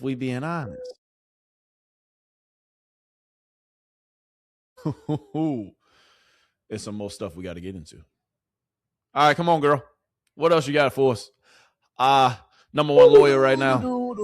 So the boat went to Fort Bayou right after Nolan died on the boat, right? Now let me see who the fuck lives up in Fort Bayou. Oh my God, is that Bart's house in Fort Bayou with a little boat launch docking area? Oh my God. I wonder if Bart was there that day. I wonder if Bart was with him. I wonder if that is the same Bart that lives in Fort Bayou. I wonder. Oh, according to Bart, he's been in Wyoming and hasn't been in Press Christian over a year. Now, how could his name, let me see if I'm fucking retarded again. Hold on. Nah, I can't fucking see what that says. But does that say that an involved entity was Bart Edmondson Jr.? I'm so confused as to how he could be in Wyoming and Mississippi at the same time. Bart, to the front of the fucking room now, bitch.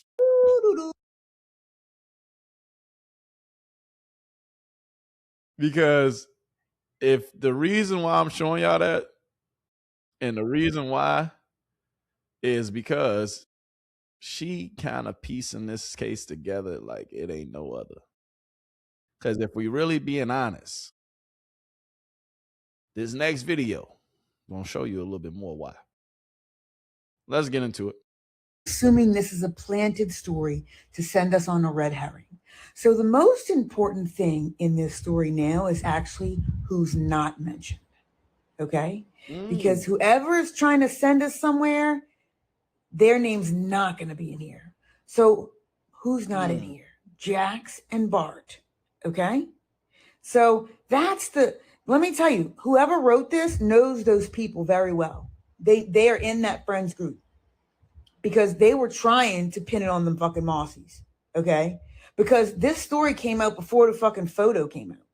So this was a plant, which means the people who are really responsible, their name ain't going to be in the story. Your name ain't going to be in the story. Look at the people whose names are not in the story. Okay, so now we're assuming this is a... And this story right here, so bro, no, didn't get into a fight on an island. It was at our friend Wyatt house. So with that being said, she's alleging that was a fake story that went so much in detail and was so much about a pool party or some other stuff that went on. And it was like one of the first real factual stories that we could check out. Why did she say that so fast? Why did she? Why didn't they mention Bart? Interesting. Now let's see her continue to piece it together. We about to get that anesthesiology money, baby. Oh, look, another pain management doctor, just like Warren's dad. Can I get some anesthesia? All right, my bad, y'all. But she's basically now saying, dog, all these parents are lawyers, doctors, and it's something beneath the surface that's going on with this case. And we're going to get to the bottom of it. Next video. Obviously, we need y'all to run us Bart's GPS ASAP. Subpoena that right now. Doof. And we already knew y'all had 3 boats. The problem is we didn't know who the boat owners were, and now we know who they are. Now we know, because you know why? Loose lips sink ships. I know y'all don't think y'all can learn nothing from OGs because they black and y'all don't want to listen to them. They can teach y'all some shit too. Loose lips sink ships, motherfuckers. Tell y'all kids not to go on no podcast trying to get famous and shit off their friends' death and cover up. Goofies, bruh. We just racking up the charts. We just started. We just racking them up. Ain't gonna be no time for deals pretty soon, y'all. Y'all better start flipping fucking burgers. I mean, obviously. She's basically saying, essentially, somebody better come forward because the internet detectives, they own it. Next video. Oh, I'm lying. Byron's 22 Triton. On the way out, I went with my. Nolan was on Wyatt Pyron's 22 Triton. On the way out, I went with my. Nolan was on Wyatt Pyron's 22 Triton. Interesting. Some speculation like this is. So Nolan was on Wyatt's 22 Triton. Wyatt's 22 Triton was the same boat that had to call Cito. How come Nolan wouldn't come back with y'all if he rolled out with y'all? How come Katie said she saw Nolan take off with y'all? Who's telling the truth and who's lying? That's the real question of them all. That is the real mystery of all of this. Who's lying and who's telling the truth? The girl says she left with y'all. The boy says he stayed with her. We get this call where some people are hearing Nolan's name, some people are hearing other people's name. Like it's definitely a backwards call for sure. Definitely a backwards call, but that's the thing. Who knows? How can we get to the bottom of this?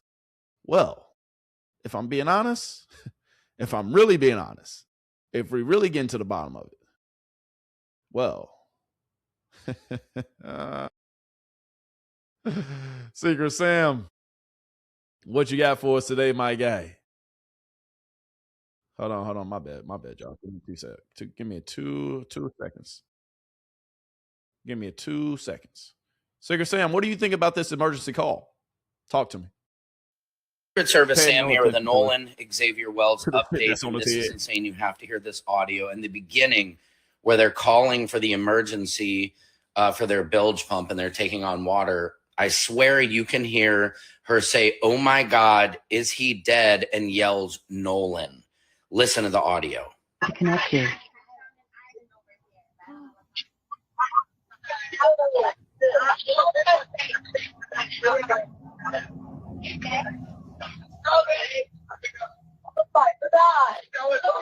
Cito Assistance, Vicky speaking. How can I help you? Hey, we're at the... All right, of course. How far is the word coming up, sir? First of all, the guy making the call sounds definitely drunk. And I don't know, are we reaching here? But I think there is more in this call in the background. This is as much as the audio has been able to be sweetened, but there has to be some audio people out there with some good software that can really bring out this audio for us, because I think he was on that boat, and I think this whole emergency call was just to cover because, as you know, Cito said they were called out, but then they canceled it. The Coast Guard didn't come out until the next day, but then the Coast Guard says, oh, yeah, no, we came to look the day before. Everybody is covering, allegedly, for these kids. What do you guys think? Let me know in the comments. Yeah. Because there's a lot of stories that's saying this, a lot of people saying that, a lot of people saying this. It's too the milk ain't clean, baby. The milk ain't clean. I'm not gonna lie to y'all. It's too many stories. There's too many people saying this over here. Too many people saying that. The thing is, though, we gonna get to the truth. We will. We will in due time. Cause Warren, that interview, yeah, we haven't went over it here on Go to Gemz, but I'm gonna release that video tomorrow for y'all. But Warren, yeah, you're gonna have to come into the front of the congregation, baby. Cause yeah. What you were saying, it ain't adding up. It's not making sense. And best believe, guess what? We gonna figure out all the lies that you told within that video. But you also maybe didn't tell no lies. You might just lead us to the clue that might bring Secret Service Sam here with a Nolan Xavier Wells update. Trayson Shepard went on Officer Race Tatum's podcast. And first of all, why do they think that's the right platform to go on a race baiting racist podcast? Let's check this out. The media activists are coming out and alluding to the fact that you may have something to do with what happened to Nolan on that day. It hurts is an understatement. I beat myself up every night I lay down. Because in my head, if I wasn't drinking, if I didn't get into that altercation, maybe I would be able to do something. There is something to me totally off at his body language. If you look, his arms are crossed. Now, if you talk to a body language expert, this means you're protecting yourself. Again, I see no emotion when talking about your best friend. And if your best friend's mom doesn't even know you. So his mom got on TV, as everybody has seen, and said that she didn't know me. And man, that can't be farther from the truth.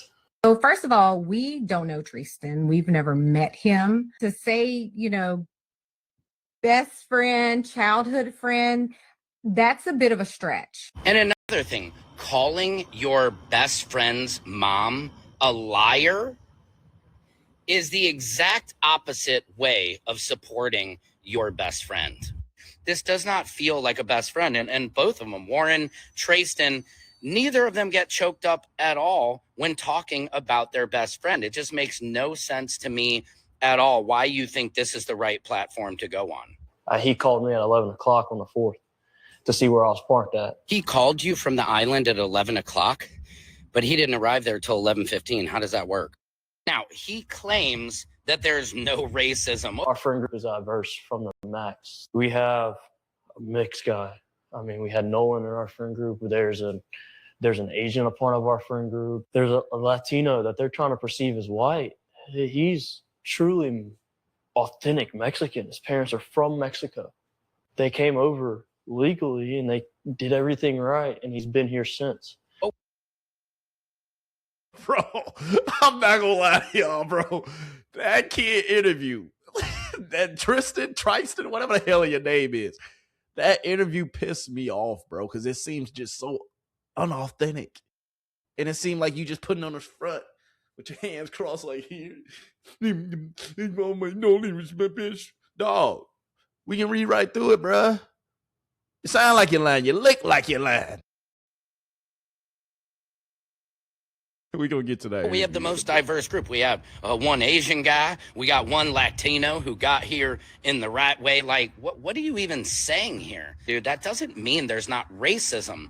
Let's look at the history of Mississippi and let's be real about what we're talking about here. Nobody cares what's going on. So with Crump pushing this narrative, it's wrong. Keep Ben Crump's name out of your mouth. This is the irony of it. There's no racism. There's no racism. He is a civil rights attorney. And realize they would have said the same thing about MLK. It's backstabbing from a sense of a community that I thought I had. I come up and I speak. Now I'm the person to blame. Now I'm not dark enough for them. I'm not black enough for them. No, you're just not loyal enough for us to Nolan. Because if you were, you wouldn't be getting all defensive. You wouldn't have come after his mom acting like she's some kind of liar. And you certainly would not be going on Officer Race Batum Tatum's podcast, because clearly nobody black is listening to this podcast or agrees with this man. What do you guys think? Let me know in the comments. Secret Service Sam out. Sam's for president of the world. Secret Service Sam here with a Nolan.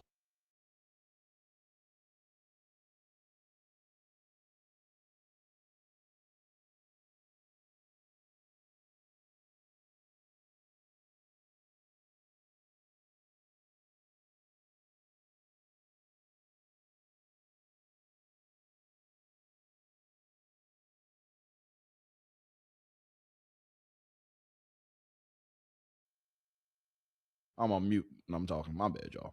But yeah, this guy, this interview that he did, holy. Like I've Let's see if I can find a part. done my part of the good, and I'm willing to help any other with that interview pretty well. They made it sound a lot worse. And I know for a fact, most of that interview, you can't understand me because I was in tears the entire time talking about it. When he asked me about Nolan's death, and he put it at, if you listen to it carefully, he cuts it and I just say die. Nobody want to see him die. I don't talk like that, man. That's not what I said. I did say died during at one point in our interview, but I said we didn't want to see his life being taken from us, period. They didn't put that. Yeah, we heard that part. They twisted some things around and they almost made a different narrative to where it's like now people are coming out. Stolen permission to do it next year. I generally speaking, man, like I'm worried about my family's safety, but I have no regrets in what I've done and what I've said. Not one. I don't worry about it all, and it killed home. This isn't something I'm just watching through me. That kind of stood out to me. There was a big contradiction on television. Was you said in your interview that you were really, really good friends with Nolan, his best friend. There you go. I found it. Nolan's mother said on television that as if she don't even know you and she don't know who you are, and you're definitely not, at least is what she alluded to, you're definitely not his best friend. So what's the truth in that? And how did that affect you? How did that make you feel? So yeah, so she originally touched and she said that we weren't childhood best friends. And she's not wrong. She's not wrong. I moved to Ocean Springs in 9th grade. I met Nolan in 9th grade. I ain't gonna lie to y'all. This whole like little plot twist, the whole little like scenario, all this shit sound like it can be a fucking movie. Like, if I'm really being honest, bro, everything that's going on within this case, everything that's going on with his friends coming out and speaking on podcasts, bro, this is something out of a fucking 2026 movie. Not even gonna lie to you. Not even gonna lie to you. But what he goes on here to say, he basically calls Nolan's mom a liar. He basically says that I don't care what she say, Nolan was my best friend. And he basically also comes out and says, I'm so shocked. Like, dog, this guy right here, he's probably the worst. Like, even Warren interview, we can punch a lot of holes in what he said. But this dickhead right here, he didn't even need to be interviewed because everything he said was irrelevant. But let's go ahead and watch. I've stated in my Rolling Stone interview. What's the truth in that? And how did that, what she alluded to, you're definitely not his best friend. So what's the truth in that? And how did that affect you? How did that make you feel? So yeah, so how did that make she originally touched and she said that we weren't childhood best friends. And she's not wrong. She's not wrong. I moved to Ocean Springs in 9th grade. I met Nolan in 9th grade. As I've stated in my Rolling Stone interview. Nolan was my best friend though. She can believe it or not, that was my best friend. No. What you mean she can believe it or not? Dog, it's his mama. If you was my friend, I'm pretty sure my mama would know. If you was my friend, I'm pretty sure my mama would know who my best friends are. That's on the Leylon. I don't know how to say your name, but what's up? I appreciate the follow. Make sure y'all follow, like, subscribe. We're gonna go ahead and continue to get into this. Make sure you hit that follow button though. Make sure you go ahead and like. Make sure you leave a comment as well. Because I want to hear y'all chiming in. Because am I tripping or not? But why is he basically calling his mama a liar? Me and her never had a sit down in depth conversation like me and you're having now. It was always, hey, how are you doing? I've been to her house multiple times. I've taken Nolan to school multiple times. I've left my vehicle at her house multiple times, even including the new vehicle I just got. That's gotten left at her house for 2 days. Is that right? And I just got it. I haven't even had it for 4 months. My vehicle before that stayed at her house for almost a week. Me and her son went on trips together. We went to Florida for spring break together. When you say together, dog, it might not be together. Maybe you got this illusion in your head where maybe you just one of the many part of the friend group. You just one of the you just a homie in the friend group, but for you to say you Nolan best friend, and for his mama to literally blatantly say, no, we don't really even know him like that. Somebody lying. Like, why would his mama say if you parked your car at his house, you done been in all these pictures? Let's continue. Let me go. I digress. Let's let him finish. You don't know me? I'm in all these homecoming and prom photos as our whole friend group. Me and Nolan are standing next to each other. You don't know me. Nolan's last name is Wells. My what the fuck? Last name at one point in time was Walker. We were by each other in the alphabet when we graduated. What the fuck does that have to do with anything? Nolan's last name is Wells. My last name was Walker. We were by each other when we graduated from that. Y'all was by each other and y'all sat next to each other at a graduation, bro. And that makes y'all best friends. You was in the same pictures as y'all take group pictures as a group when you go to prom, when you go. And somebody lying. But for you to call his mama and say that she a liar, though, some nerve. And the way you even talking is like, I ain't gonna lie, dog. It's unauthentic and it sound like you're lying. But we gonna let him ride. Come on, let's continue. Man, that's mind-boggling. It's insane. Me and Nolan have multiple classes together. Me and Nolan has always stayed tight. Nolan has always known that he could call me whatever. And like I've mentioned, like I got a new phone number 2 months ago. Nolan was the only friend that had my phone number out of the friend group, and I still call them my best friends. But we communicate on other social medias. But it's like no one called me on the. See, even with you saying that, you ain't gonna get your homies, even if y'all texting, y'all communicating on social medias. Dog, your homies ain't got your number. You get a new phone number, you ain't gonna send it to the homies, to the bros. See, everything you saying, little homie, I'm not liking it. It's not really adding up. Even look at your faces you making. You that mad because his mama said that she don't know you?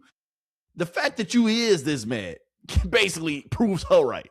Just They had to meet up with me on the 4th out there. But we weren't good friends. We weren't close friends. And when I say best friend, man, I don't want to take away anybody how close they were to Nolan.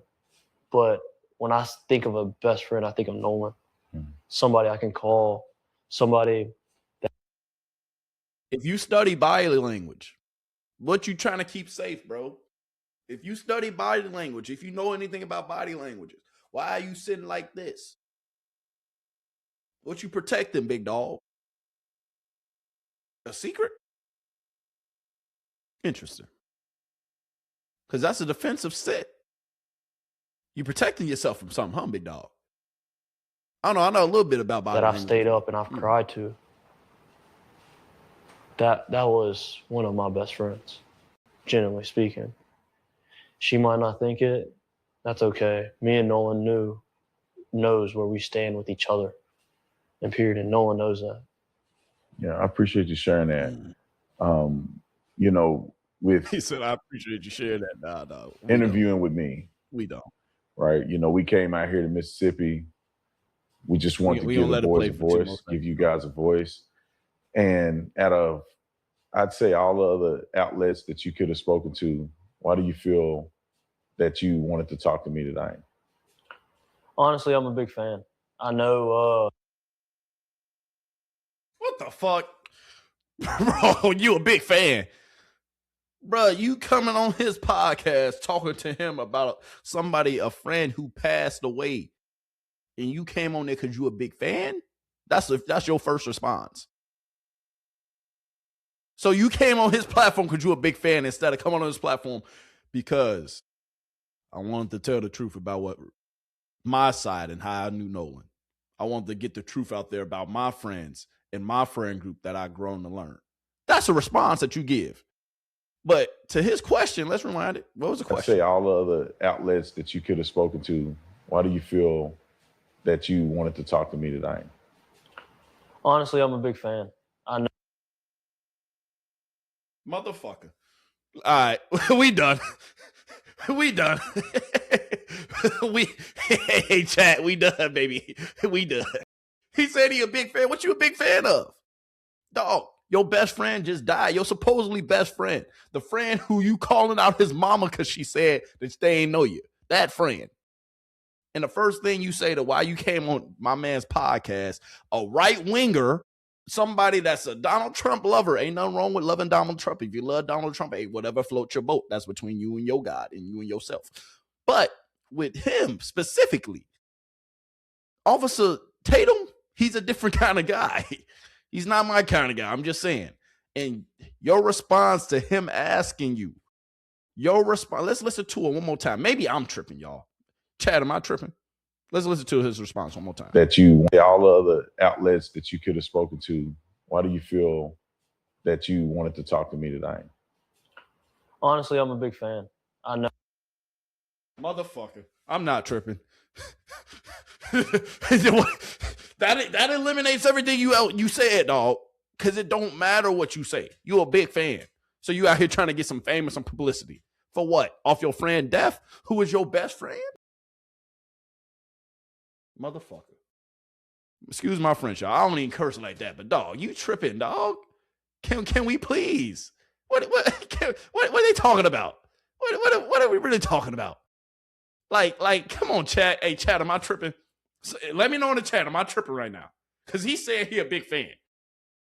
Is that the response that you give when you out here searching for answers because your friend passed away? Or you out here really out here just trying to get the message of, I don't want, like I'm at a loss for words, bro. This motherfucker said I'm a big fan. And y'all believe in something. Y'all believe in his friends? No. We wanted to love the voice, give you guys a voice. And I'd say all the other outlets that you could have spoken to, why do you feel that you wanted to talk to me tonight? Honestly, I'm a big fan. I know when I look at news articles, big news articles, obviously, and then I know you've talked on them, I make sure I watch the full thread of videos. I think our morals align alike. And our morals align alike. And when we spoke off camera, like, it didn't seem like you were out here like another news reporter that just wanted to. Yeah, dog. I don't want to hear nothing else you got to say, big dog. I don't want to hear nothing else you got to say, baby. Not going to lie to you. Not going to lie to you. Because, dog, what are you talking about? What are you talking about? Oh, my goodness, y'all. And then you got friends like Wyatt snitching. Oh, shit. Hold on. Where's my audio? My bad, y'all. Hold on. Where's that? Where's my audio? Hold on. Oh, hold on, y'all. Hold on. Bear with me, chat. What they on with me? Because Warren out here snitching too. Well, Triton, he just out here. But Warren snitching. So we at least can listen to Warren, right? Right. Nolan was on Wyatt Pyron's 22 Triton on the way out. I went with my. Nolan was on Wyatt Pyron's 22 Triton on On the way out, Okay. So if he leave with Wyatt on the way out, how come he don't return with Wyatt on the way back? Asking for a friend. I just want to know. Warren, you seem to have had a lot to say, my guy. You've been talking. So I'm just curious. So he went with Wyatt. He left with Wyatt, right? Wyatt. How come he ain't returned with Wyatt? I'm asking for a friend. I'm just asking.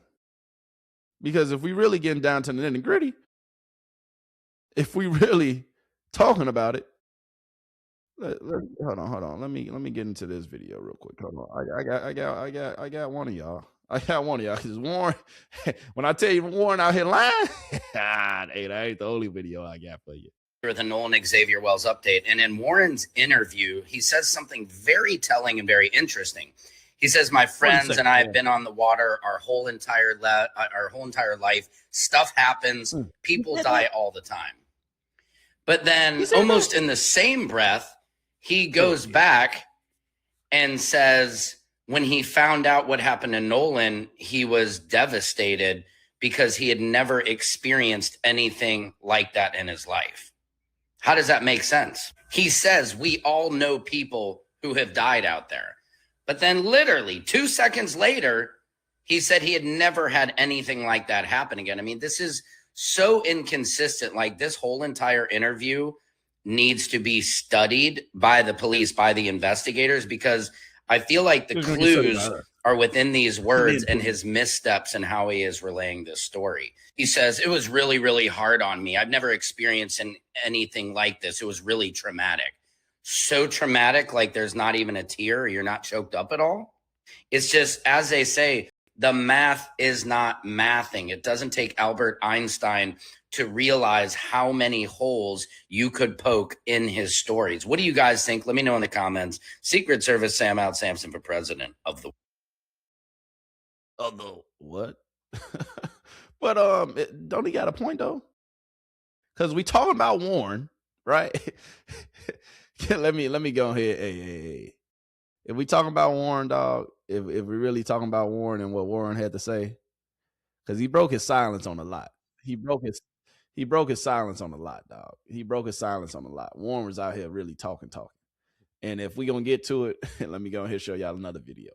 Because that ain't the only thing Warren was saying. Warren, you snitching? I'm just asking.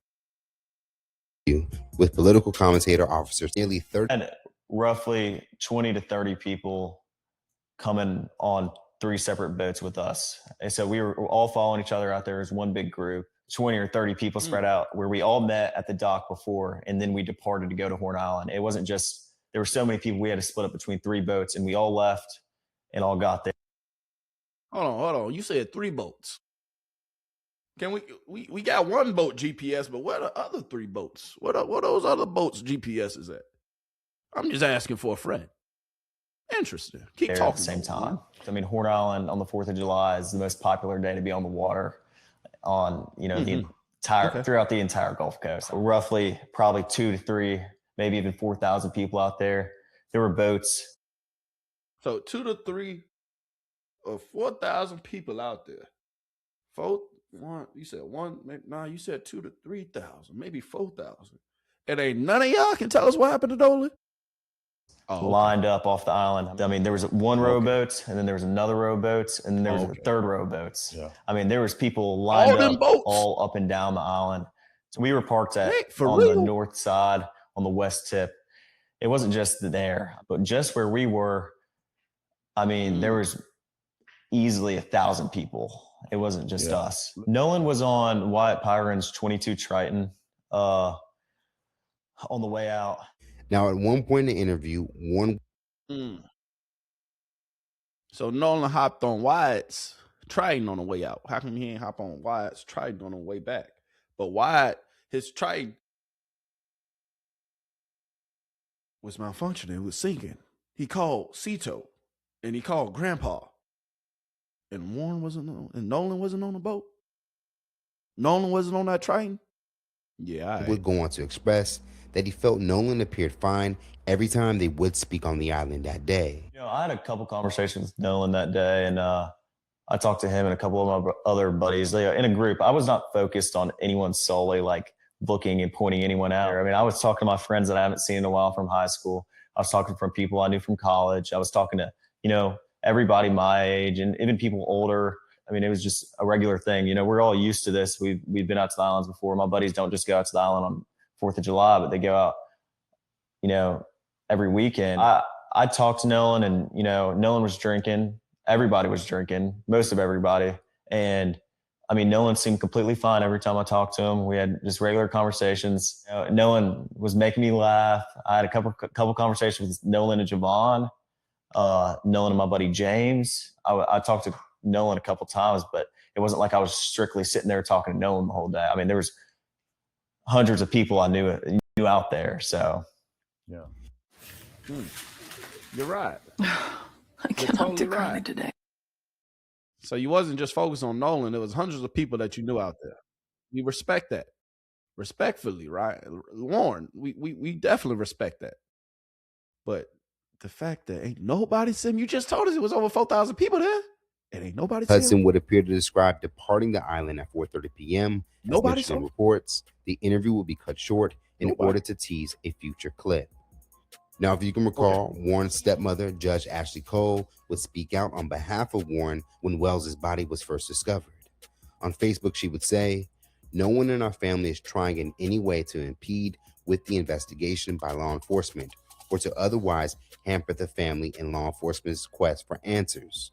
Warren was interviewed by the Jackson County Sheriff's Department and cooperated fully. He saw Nolan last around 3 p.m. on July 4th. They left around 4:30 p.m. when the boat was taking on water and they had an issue with the bilge pump.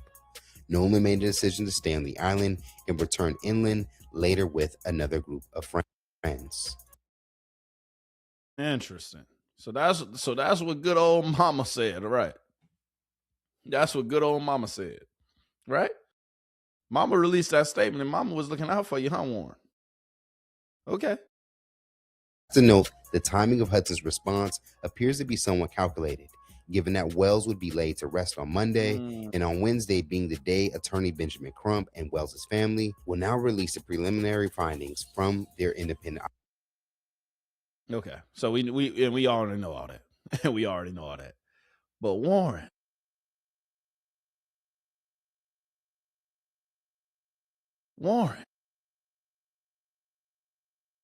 what do you and your friends though? What do you and your friends think? What happened to Nolan?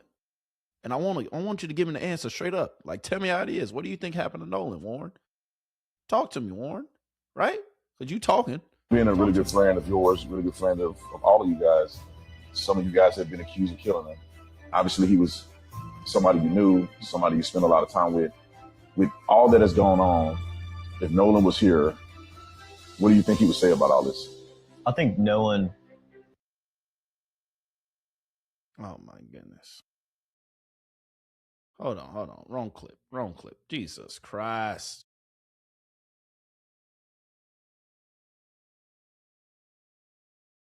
Because you was lying about a couple things. My bad. That one ain't match up. Give me 2 seconds, chat.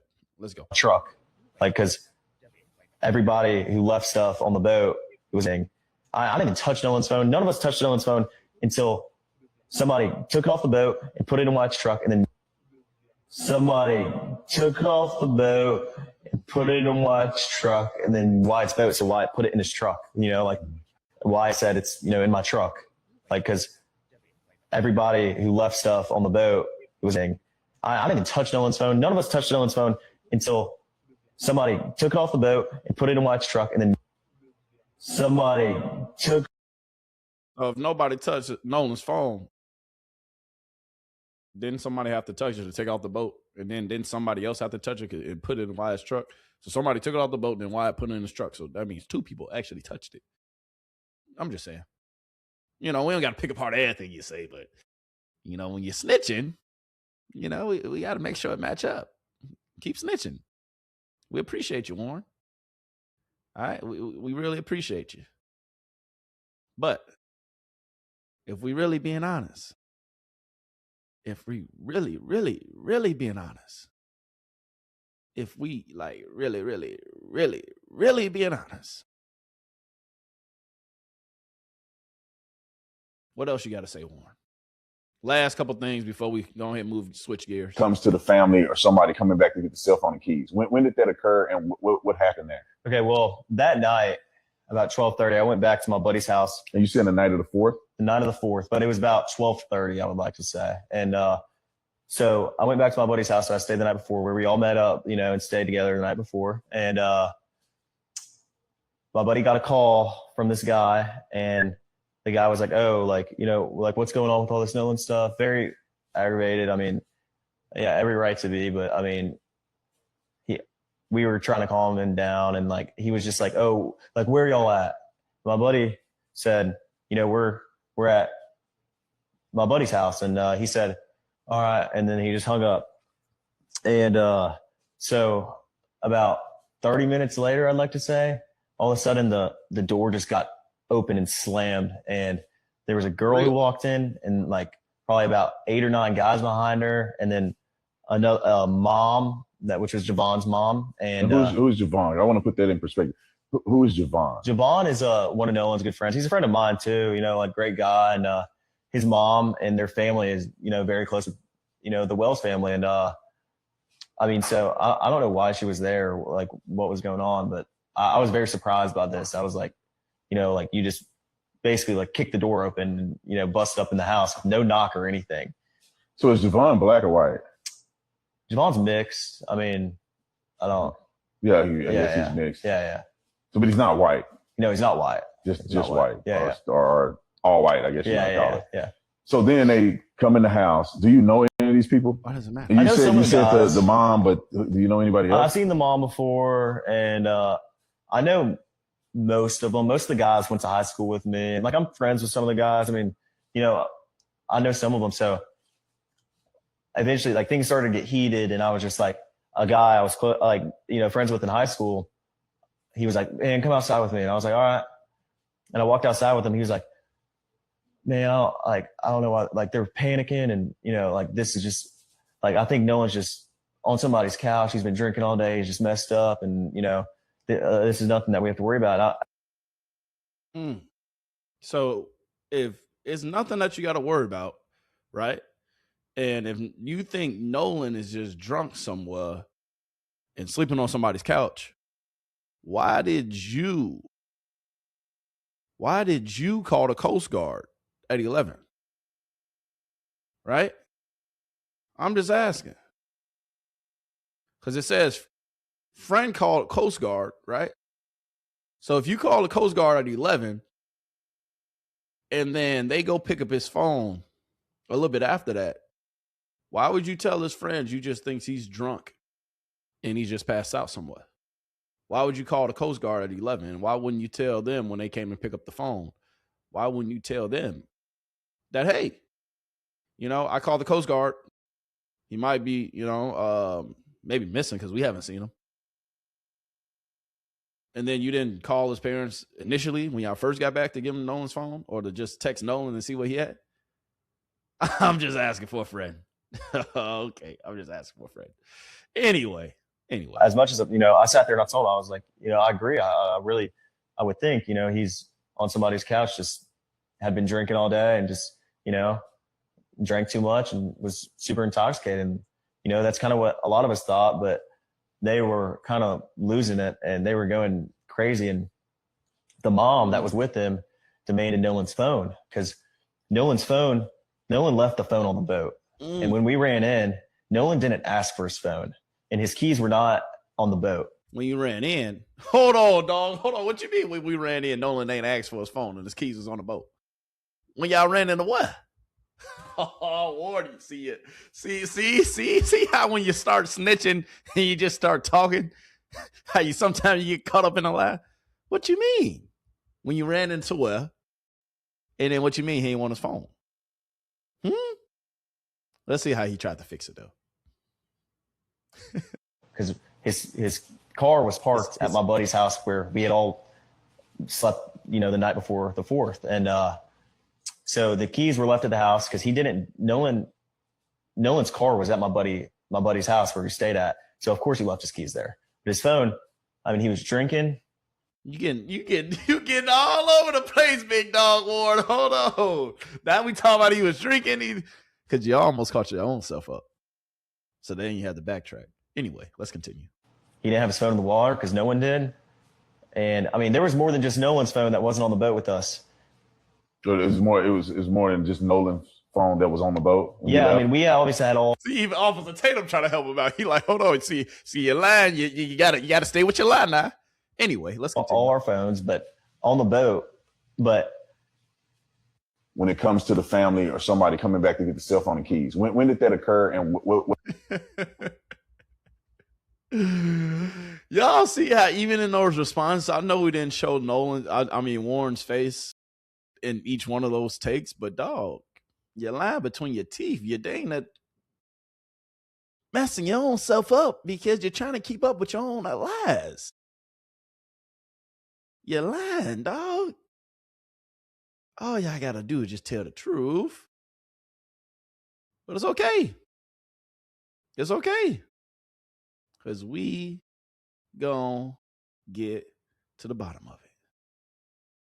We gonna get to the bottom of it. Best believe that. Because if we're being honest,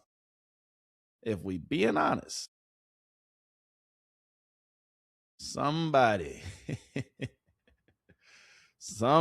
in trouble. And it's hard to keep up with so many lies. It's real hard to keep up with some of these lies y'all telling. I'm just saying. Anyway, hold on. Another video might be coming for y'all. Let me fact check this real quick. Make sure this is right one.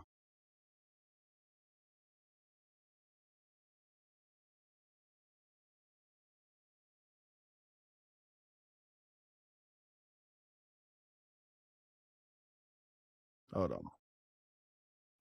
All right, all that's irrelevant. All right. What did y'all learn today? What have we learned so far? Break it down.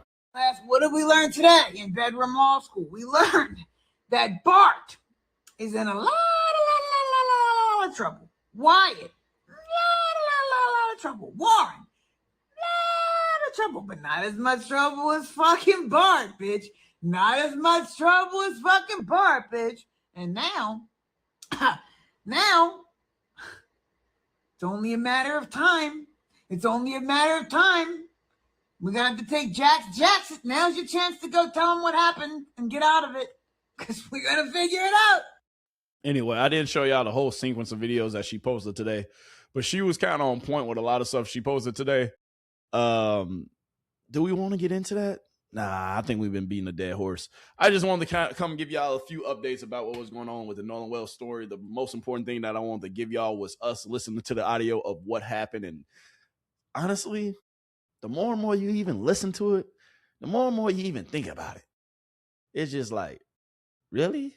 Like, y'all couldn't even answer simple questions that the dispatcher was telling y'all. And with that being said, it's like, man,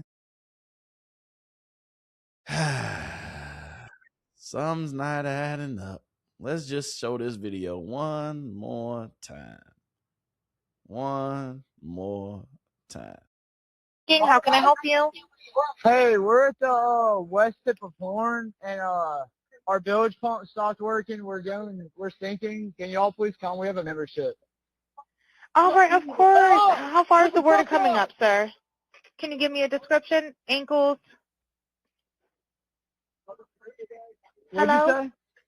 Hey. Yes. How far is the water coming up, sir? It's coming up. We're just sinking. I don't know. Like we're going down now. Detail assistant. Can't just answer basic questions. Warren snitching. Yeah. No suspected foul play though, right? I didn't see nothing over here. Nothing to see here, just an accidental drowning. But a lot of stuff ain't adding up. A lot of stuff ain't matching up. I'm just saying.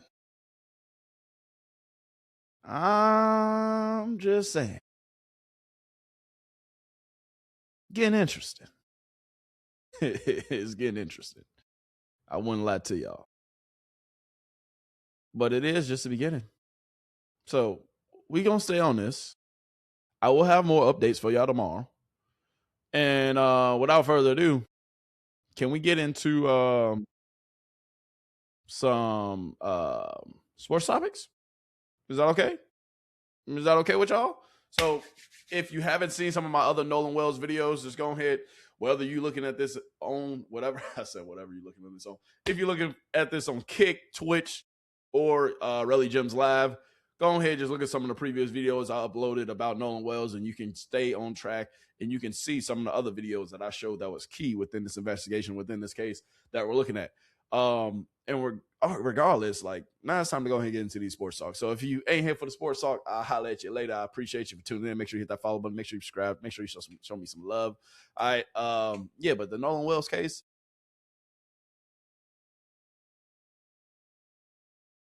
yes, one of them ones. And we will eventually get to the bottom of what happened. Promise you that. But without further ado, my guy Shedeur. Hey, that man Shedeur. Hey, y'all saw what he said he resigned at? That man Shedeur did the drip test earlier. What you got on? Show some love to Cleveland. Let's go ahead. Let's hear from him. Hey, how you doing? Legendary. Damn, yes sir. What's your name? Where you from? Shedeur Sanders, Cleveland, Okay. Ohio. Okay. Shedeur Sanders, he say he from Cleveland, Ohio. Oh, snap. Can we drop a bomb for Shedeur showing Cleveland some love, even though he didn't have to? Let's go. Anyway, Hey, Cleveland, Shedeur, Ohio's in the house. appreciate Stop playing with them, man. You see the fit. Describe it today. Yeah. Fear God 101, man. You know what I'm saying? Damn, fear You God. got the ice on. Damn. I see. You know how it's going. Damn. You know how it's See the- going. Okay, fear, Plain okay. whites on the feet, you know tradition. Okay, give anybody a style advice, what would it be? I would say be comfortable. I'm always comfortable everywhere I do. Everything I do, everywhere I go, I'm comfortable. We love that. We love that. When you're building your fits, where you start? I start with the vision. I start with the mind first. You know, the mind will tell you how to feel, and then you just put the rest on. Okay. Would you rather have a partner with style or funds? That's a great question. I hope both. Hey, I agree with that. I don't think I gotta compromise, so I'm probably like 30 something. Okay. Love that. What's your favorite song at the moment? Favorite song? I say "Turn Back" by Shedeur Sanders. Okay. Let's go. You'll see it soon. Okay. What's your favorite meal? Favorite meal? I like work. Yeah, young man. Yeah. What's the your zodiac sign? The money sign. Yeah. Thank you so much for your time, brother. Yeah, that's on Shedeur. Showing Cleveland some love. Where you from, Shedeur? Ohio. Yeah. But you still got a lot of people saying a lot of different things. Yeah. If I'm being honest, though, if I'm really being honest,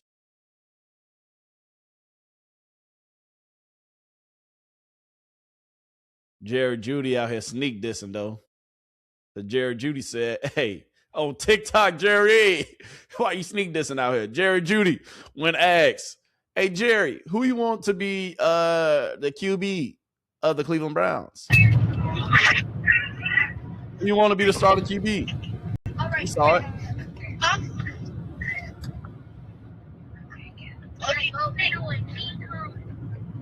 Who you want to be the starting QB?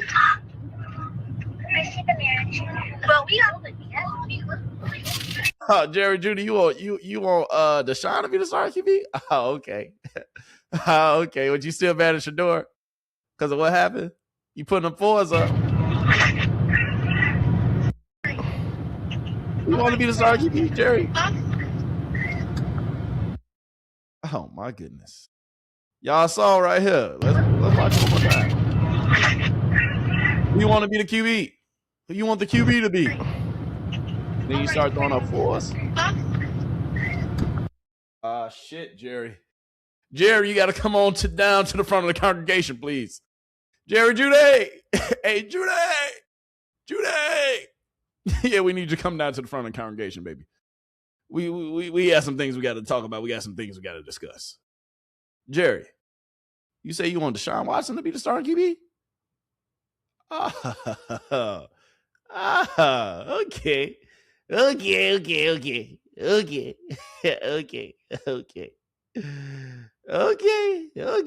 Okay. Jerry said he want Foe to be the starting QB. And then not only did he do that, what else you do, Jerry? Who you kicking it with today? Hold on. Let me show you how this. Hold on. Hold the phone. Hold the phone. You even got idiots right here reacting to it. Hold on. We're going to show it one more time. Why not? As his starting quarterback week 1, Jerry Jeudy was live streaming in his car on TikTok Live when a fan asked him in his comment section who he wanted to be the starting quarterback for the Cleveland Browns.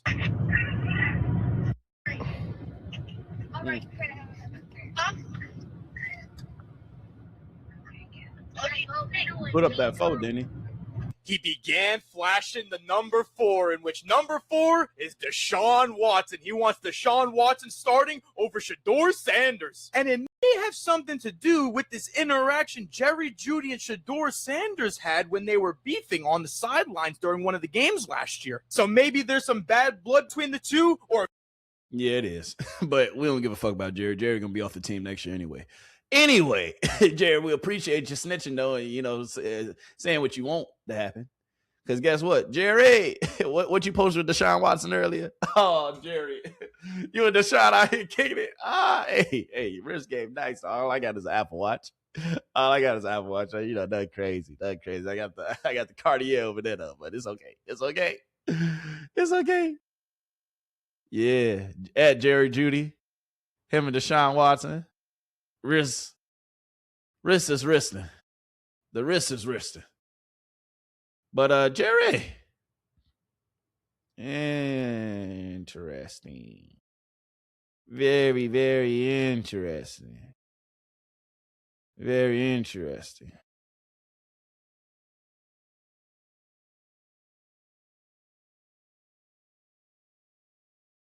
Damn, but Jerry, we can read in between the lines. So this Jerry trying to clear it up when he went TikTok Live. Jerry, it's too late.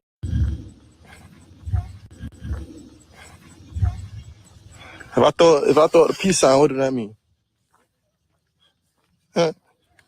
Motherfucker, they be starting shit. I ain't never meet no shit. I ain't never seen no shit like this.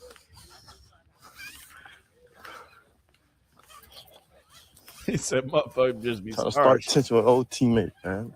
All we trying to do is win football games and have fun doing it. You don't even sound believable, Jerry. Oh my goodness. Jerry, no. Don't fall into the trap. Don't fall into the trap, Jerry. Right there. I don't be saying nothing though, but I ain't saying nothing all year, I just try to keep lying and run off with these narratives and shit. Keep my mouth shut because ain't nothing to say. It's all lies, but nah, fuck that. Fuck that. I ain't gonna keep lying on this shit. But what up? Jerry, they ain't lying though.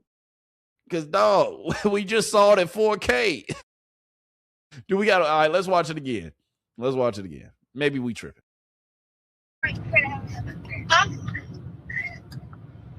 It said who you want in the comments.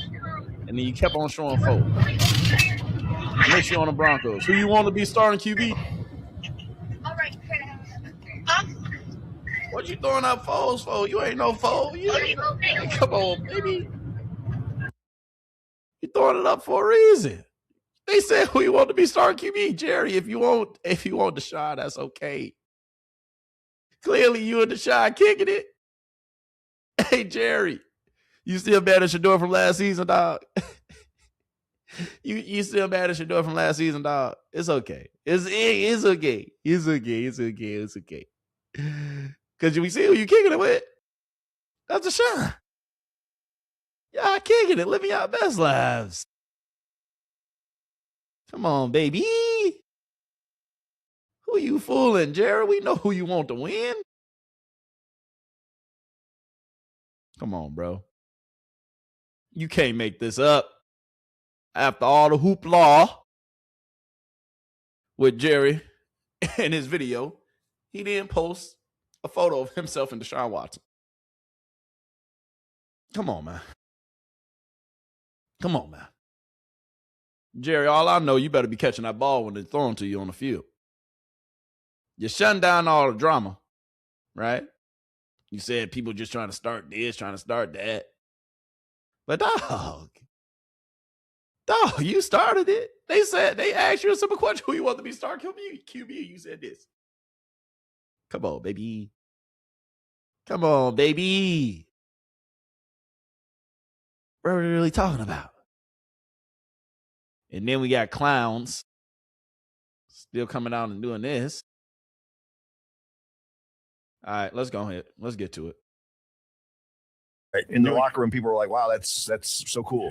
Yeah, no. The 30-pound dumbbell shoulder press, let's just pump our brakes right there. When Bill Parcells was the head coach of the Dallas Cowboys, and he had that meeting with Tony Romo, and he said to Tony Romo, nobody wants a celebrity quarterback.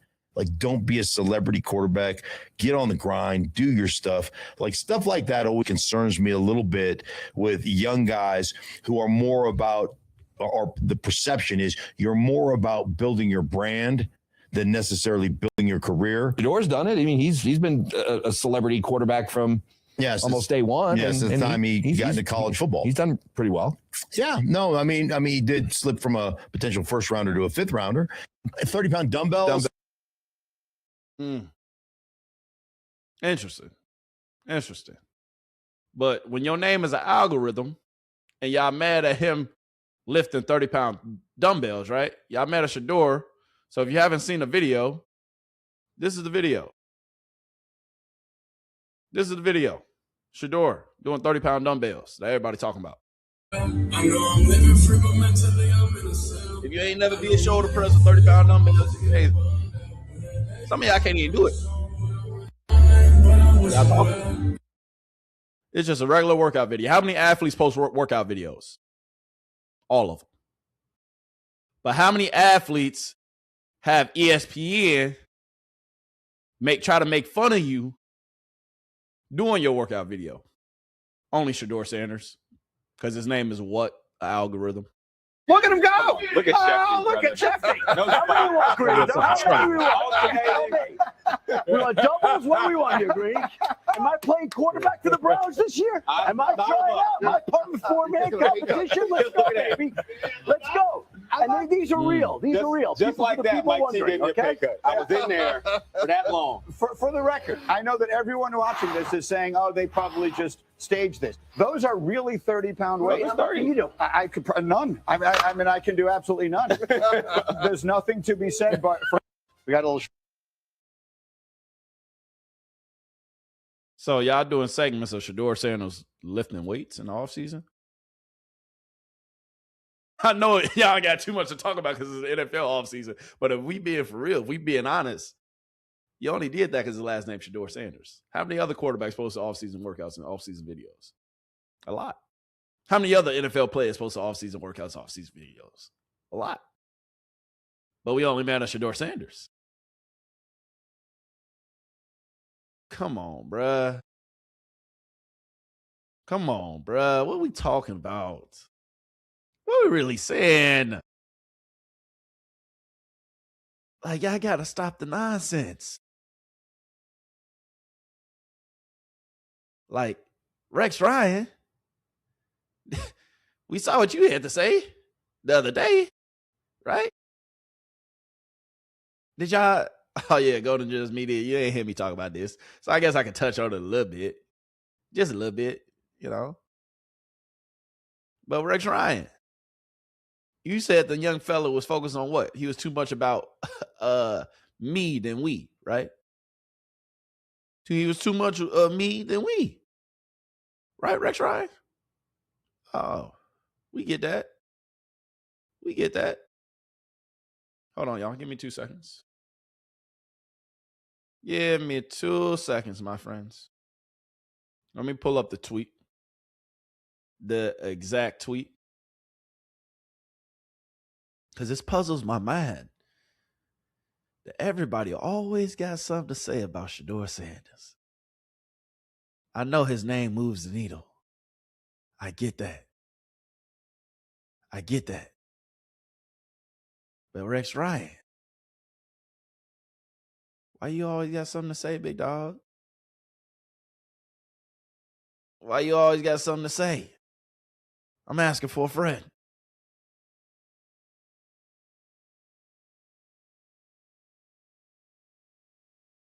It is what it is. I can't find the tweet, but I'm going to find it in 2 seconds. Let's see what Shady had to say about it. Sanders scrotum. Yeah. He gonna be a little me's. Nothing wrong with that. Why is on Shedeur so bad? Like, this is a photo shoot. You know what I mean? It's not about we on my photo shoot. It's about me on my photo shoot. I don't want to see nobody. I don't want to see Myles Garrett in my pictures. I want to see number 12 Shedeur Sanders. But stuff like this is gonna be in his room and his mom and dad's living room and his friends. Like, I don't know what it is with Rex and Shedeur. I think he's a team first guy. If you look at all what his teammates say about him, they always speak how great of a teammate he is. But god dang, dude, the kid is from Deion Sanders' scrotum. Yeah. He's gonna be a little me's. Nothing wrong with that. It's gonna be a little me. You feel me? My son, a little smart. He ain't as 2'5" as he's gonna get, but he loves himself too. You feel me? I just don't understand when you're an NFL player. Yes, I get it. It's a team thing. But, bro, it's the reason why you have one of the top 5 jersey sales, because it is about you, too. And one part is about the team when it's during the game, during the season. But on the off season, my friends and homeboys, I'm doing commercials and I'm doing all type of brand deals. Bro, it is about me. Facts. It's off season. It's the off season. Oh, here go the tweet right here. My bad, y'all. It took me 20 years to find it, but it's on the picture. So this is the picture of the photo shoot that he was reacting to that Shedeur Sanders did. He said, get a load of this kid. Great talent. Needs to realize as a franchise QB, there has to be more we than me. Come on, man. Interesting. More we than me, right? Well, Rex Ryan. Well, there is more we than me. Because if we being honest, if we're really talking about it, didn't he put on a kids camp for a whole bunch of kids in the area? Did he not do that a day before or a couple of days after this photo shoot? So putting on a free camp for all the kids in the inner city and the kids around Cleveland, that's not a commendable thing. Y'all talk about all the negative stuff that he do, but how come you ain't talk about the kids camp that he had the other day? I'm just asking. Because we talk about all the negative, right? We talk about all the negative, but we ain't talking about the kids camp. Where you handed out? Diamond.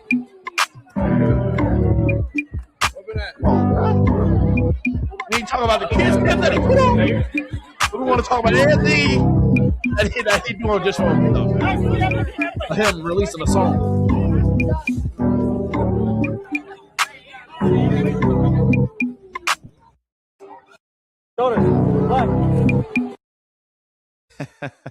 I played that game with my kids the other day. That's crazy. But anyway,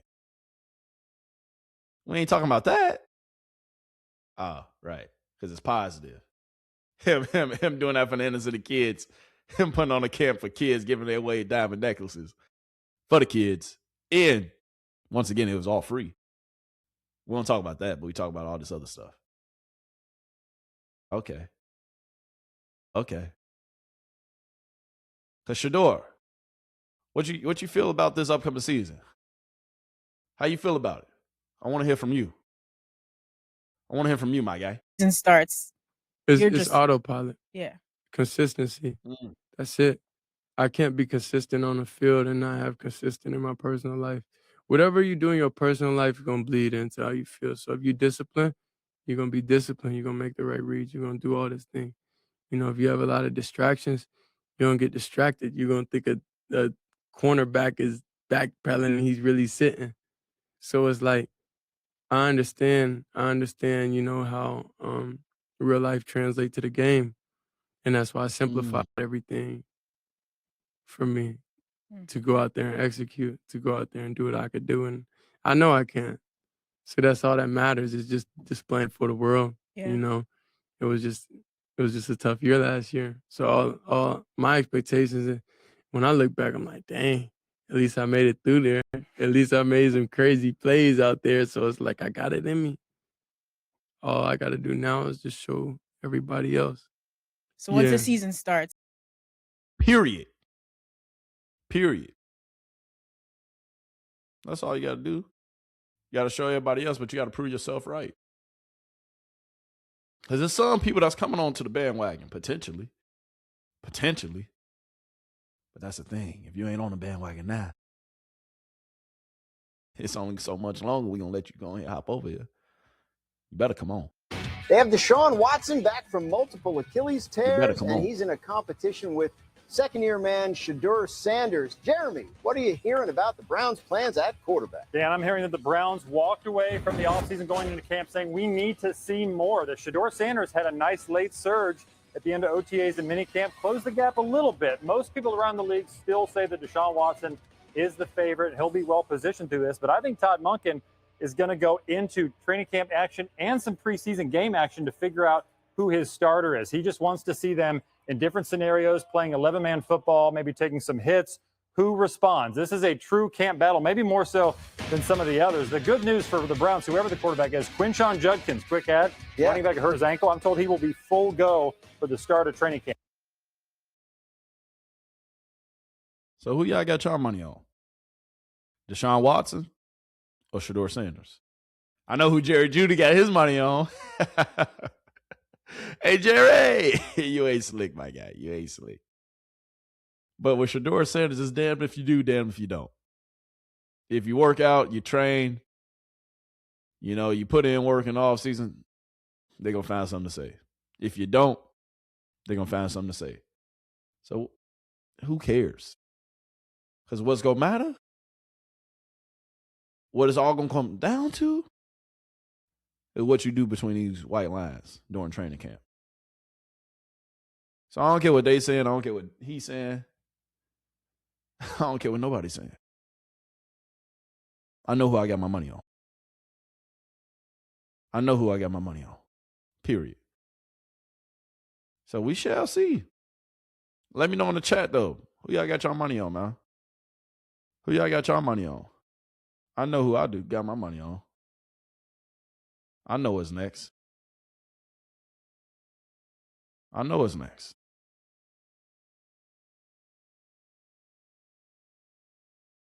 We shall see. Oh, and damn, look. I even had some guys agree with me. Didn't I just say this? That he's damned if he does, damned if you don't, right? Like this is just his whole existence can be basically summed up with what you've seen over the past 24 hours and how people discuss Shedeur Sanders. He cannot get the win no matter what he does. You host a camp for 500 kids to make the community better and give a lot of kids a happy moment and something they'll cherish. This makes a lot of kids summers. And the response is, well, if I was still the head coach, you wouldn't be doing this, you wouldn't be doing that, you wouldn't be doing this, you wouldn't be like the man just can't win, and that's fine. That's a lot of the Shedeur discussion is just people that just want to. I mean, what kind of lengths could he take this to? What realistically could he do that would still get people to gripe? Because this is just how it always works with him. It's ridiculous. This is just more proof that he's a walking algorithm. Like you said, it's damn if you do, damn if you don't. Even though I said it first, but I'll give it to you. But that's a fact, ain't it? I got my money on Shedeur Sanders, though. I do. And I was going to get into a lot of other NFL topics as far as what I see going on around the NFL, some sleeper teams and some teams that I got my money on to be really, really good this year. But if I'm being honest, one of the first teams that I was going to have on my list is the Cleveland Browns. The Cleveland Browns have a revamped offensive line. Whole new starting five. They picked up first round wide receiver in KC Concepcion. Jesus Christ. They picked up a second round wide receiver in Denzel Boston. Harold Fannin was a goddamn monster last year. Got him in the second round last year. Him and Krishan Jenkins last year. They got weapons on that offense. And now if this offensive line can come together and they can gel, yeah, it's going to get scary. They got Jared Verse from LA, who is a back-to-back 7-sack guy, rookie of the year, last year Pro Bowler. Let's see what he does in his third season. Yes, you gave up Myles Garrett, one of the best players in the league, but you got a young stud back. Last year, you had the defensive rookie of the year, and Carson Schwarzenegger over on that defense, too. You also went and got another good, solid defensive player that damn near was top 3 rated safety in the draft this past draft. And, goddamn, what's his name? Fuck. I don't know why I'm drawing a blank. But anyway, I'm saying all this to say that Cleveland got a nice young core, nice young squad. And if Shedeur Sanders can prove that he can come along to the party, and he can prove that he can be a sustainable quarterback, at least a top 15 quarterback this season, dog, the rest is going to be history. It's going to be up. I promise you, it's going to be up. It's going to be up. And everybody that commented down in the chat right now, I promise you, I'm going to get to all y'all comments. Stay tuned to the end of the video. All right, I usually read off all the comments at the end of the video. We're going to go ahead and get into it here in a bit. But everything that I'm saying to y'all, man, as far as the Cleveland Browns, Shedeur Sanders, dog, it's time. The tide is going to change in Cleveland. I promise you that. The Cleveland Browns will win at least 8+ games this season. I was going to damn near say 10, but I ain't going to push it. I promise you. With Shedeur Sanders starting, the Cleveland Browns going to do some damage this year. And they're going to wake a lot of goddamn people up. So, Jerry Judy, you can put your money on Deshaun. I got my money on Shedeur. How much we putting up? Come on now. Come on, man. We can talk about it. We going to talk about it. But regardless, though, man, oh, man. Man, oh, man. It's going to get interesting out in Cleveland this year, especially this offseason. We're going to be covering it every day. We're going to be talking about it every day. Y'all just stay tuned. It is only the beginning. Only the beginning.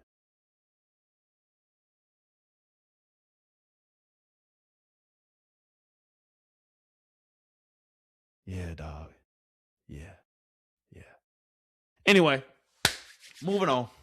Dang, we've been streaming for 2.5 hours. Man, this past my bedtime around here, though. Let's look at some of y'all comments, though. Let's read some of the comments. All right, over on YouTube, I had somebody say they're innocent. Bro, what? They're not innocent. If you talk about the Nolan Wells case, dog, they're not innocent. They're not. Like, if it was just foul play, let me say this. If it was no suspected foul play, or if it was just a suicide, how come they just didn't release the autopsy already? And how come they didn't just say case closed? Because if it was just an incidental drowning, and if it was no foul play, don't you think they would just release all that information just to get us to shut up and stop talking about it? Think about it. If we really sit back and we really just analyze it. Oh, yes, that's exactly what they would say. No foul play suspected, drowning. Period. Point blank, leave it at that. But they didn't. Why? Because it's not that cut and dry. How come they kept back the neck? The neck. And bones within the neck. Is there something there? Guess we'll find out. How come they pushed this up to the DA? Because the state ain't wanted nothing to do with it. Guess we'll find out. How come now they're keeping all the information sealed and not releasing not a thing? Guess we'll find out. With all this public scrutiny and all this public attention on this case, not so cut and dry, my friend. It's not so cut and dry. But regardless, when y'all tune in tomorrow I'm gonna hit a lot of sports topics. All right. If I have any Nolan Wells updates, I will save the Nolan Wells updates for tomorrow at the end of the video instead of hitting y'all over the head with it at the beginning. I know we kind of touched on that for quite a bit today. I was going to get y'all some more sports topics, but it's getting kind of late. Boys got stuff to do. I still got to go ahead and go do this, go do that. Got to make a run over here, run over there. So with that being said, I will end this stream now. All right. I got into some of y'all comments. Hold on. Do we got any more comments? Production. We got any more comments? Go ahead and put them on the screen for me.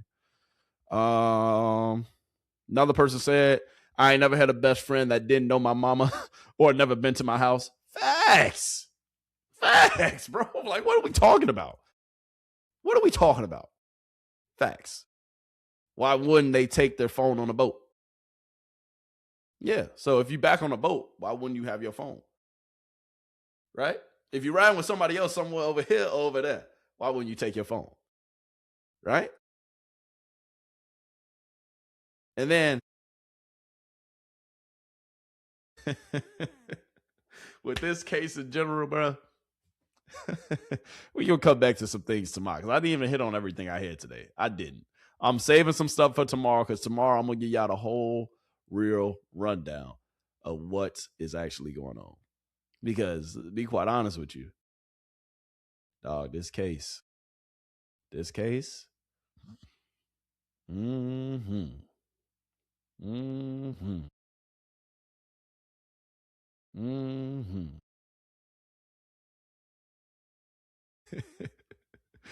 We just get started. I'm just gonna leave it at that. We are just getting goddamn started. But I hope y'all all had a blessed day though. Like I said, this Nolan Wells case, we're gonna continue to hit on it. We're gonna continue to talk about it. With a lot of things that's going on, you know, in this world, I hope that y'all all just stay safe. Hope that y'all all living your best life. I hope that y'all all having a great summer and really having a fantastic summer. You know, and at the end of the day, dog, like it is a beautiful, beautiful thing, dog. It's a beautiful thing. It's a beautiful, beautiful thing. I'm not gonna lie to you. And embrace your life. Love your life. And go live your best life. Go live your best life. Go live your best life. All right? All summer. Not just today, not just tomorrow. Every single day. Live your best life. Do what you want to do. And go after the things that you want to go after. All right? I got to put this laptop up. Yeah. Should I get rid of this laptop though? Yeah, no, it's looking a little. This is one of the first original boys, one of the first original MacBooks, you know. But anyway. What am I even talking about? Somebody say, hey, he needs some milk. Somebody say he needs some milk in the chat, man. Somebody say he needs some milk in the chat. I'm saying all this because we about to get up out of here, and we definitely about to get up out of here. But I did want to show y'all one more video. But to be quite honest with you, it's no need. I'm gonna get into all this tomorrow. Yeah. I'm gonna get into all this tomorrow. Regardless, though, hope that y'all had a blessed day. A lot of sports topics coming tomorrow. And don't oh, also Stock Wednesday. Yes, Stock Wednesday. We coming back. We will be live for Stock Wednesday come this Wednesday. So make sure y'all come back and y'all tune in for that. Got a lot that I want to touch on, a lot that I want to get into as far as Stock Wednesday. So make sure that y'all are prepared and you ready to go over some things for Stock Wednesday. Yeah, and then I got some other updates coming for y'all as this week progresses. All right. Not only the Nolan Wells case, might hit y'all with a little bit of updates for the Carmelo Anthony case and a few other things. But yeah, you know, we back to a regular schedule programming. All right, YouTube, hey, they let us out of jail, baby. So we back. So not only are we streaming on Really Gemz Live, we also are streaming on Golden Gems Media. We back. Yes, thank God. We are grateful for that. Yeah, and it's a long time coming. So make sure you hit that follow button for me. Make sure you hit that like button for me. Make sure you show me some love. Don't be selfish. I need you to also make sure you send in all these gems to everybody. Your mama, your daddy, your best friend, friend of another friend. Don't forget about little Johnny. Don't forget about little Timmy. Don't forget about little Susie too. Stay around the corner, up the street, down the block. All right, make sure you send this to her too. All right, but regardless, I appreciate you. I'm grateful for you. We're going to get into a lot more things tomorrow, so make sure you stay tuned tomorrow. Actually, tomorrow I might have 2 shows for you. Might have a show update for you in the morning. Might hit on some Nolan Wells stuff tomorrow morning. All right, give you a rundown of some more things that I didn't hit on today. I will hit on tomorrow morning. Then in the afternoon, towards the end of the night, I will come back for some sports talks for you. So tomorrow, you might get a 2-for-1, and you're welcome in advance. All right, so make sure y'all tune in tomorrow. Get ready for that. Over on Go to Gemz Media, over on Kick, over on Twitch, wherever you're getting this broadcast, wherever you're getting this feed from, make sure you tune in and you know what time it is. But yeah, I love you. I appreciate you. I'm grateful for you. And hey, it's just like that. We out. Deuces.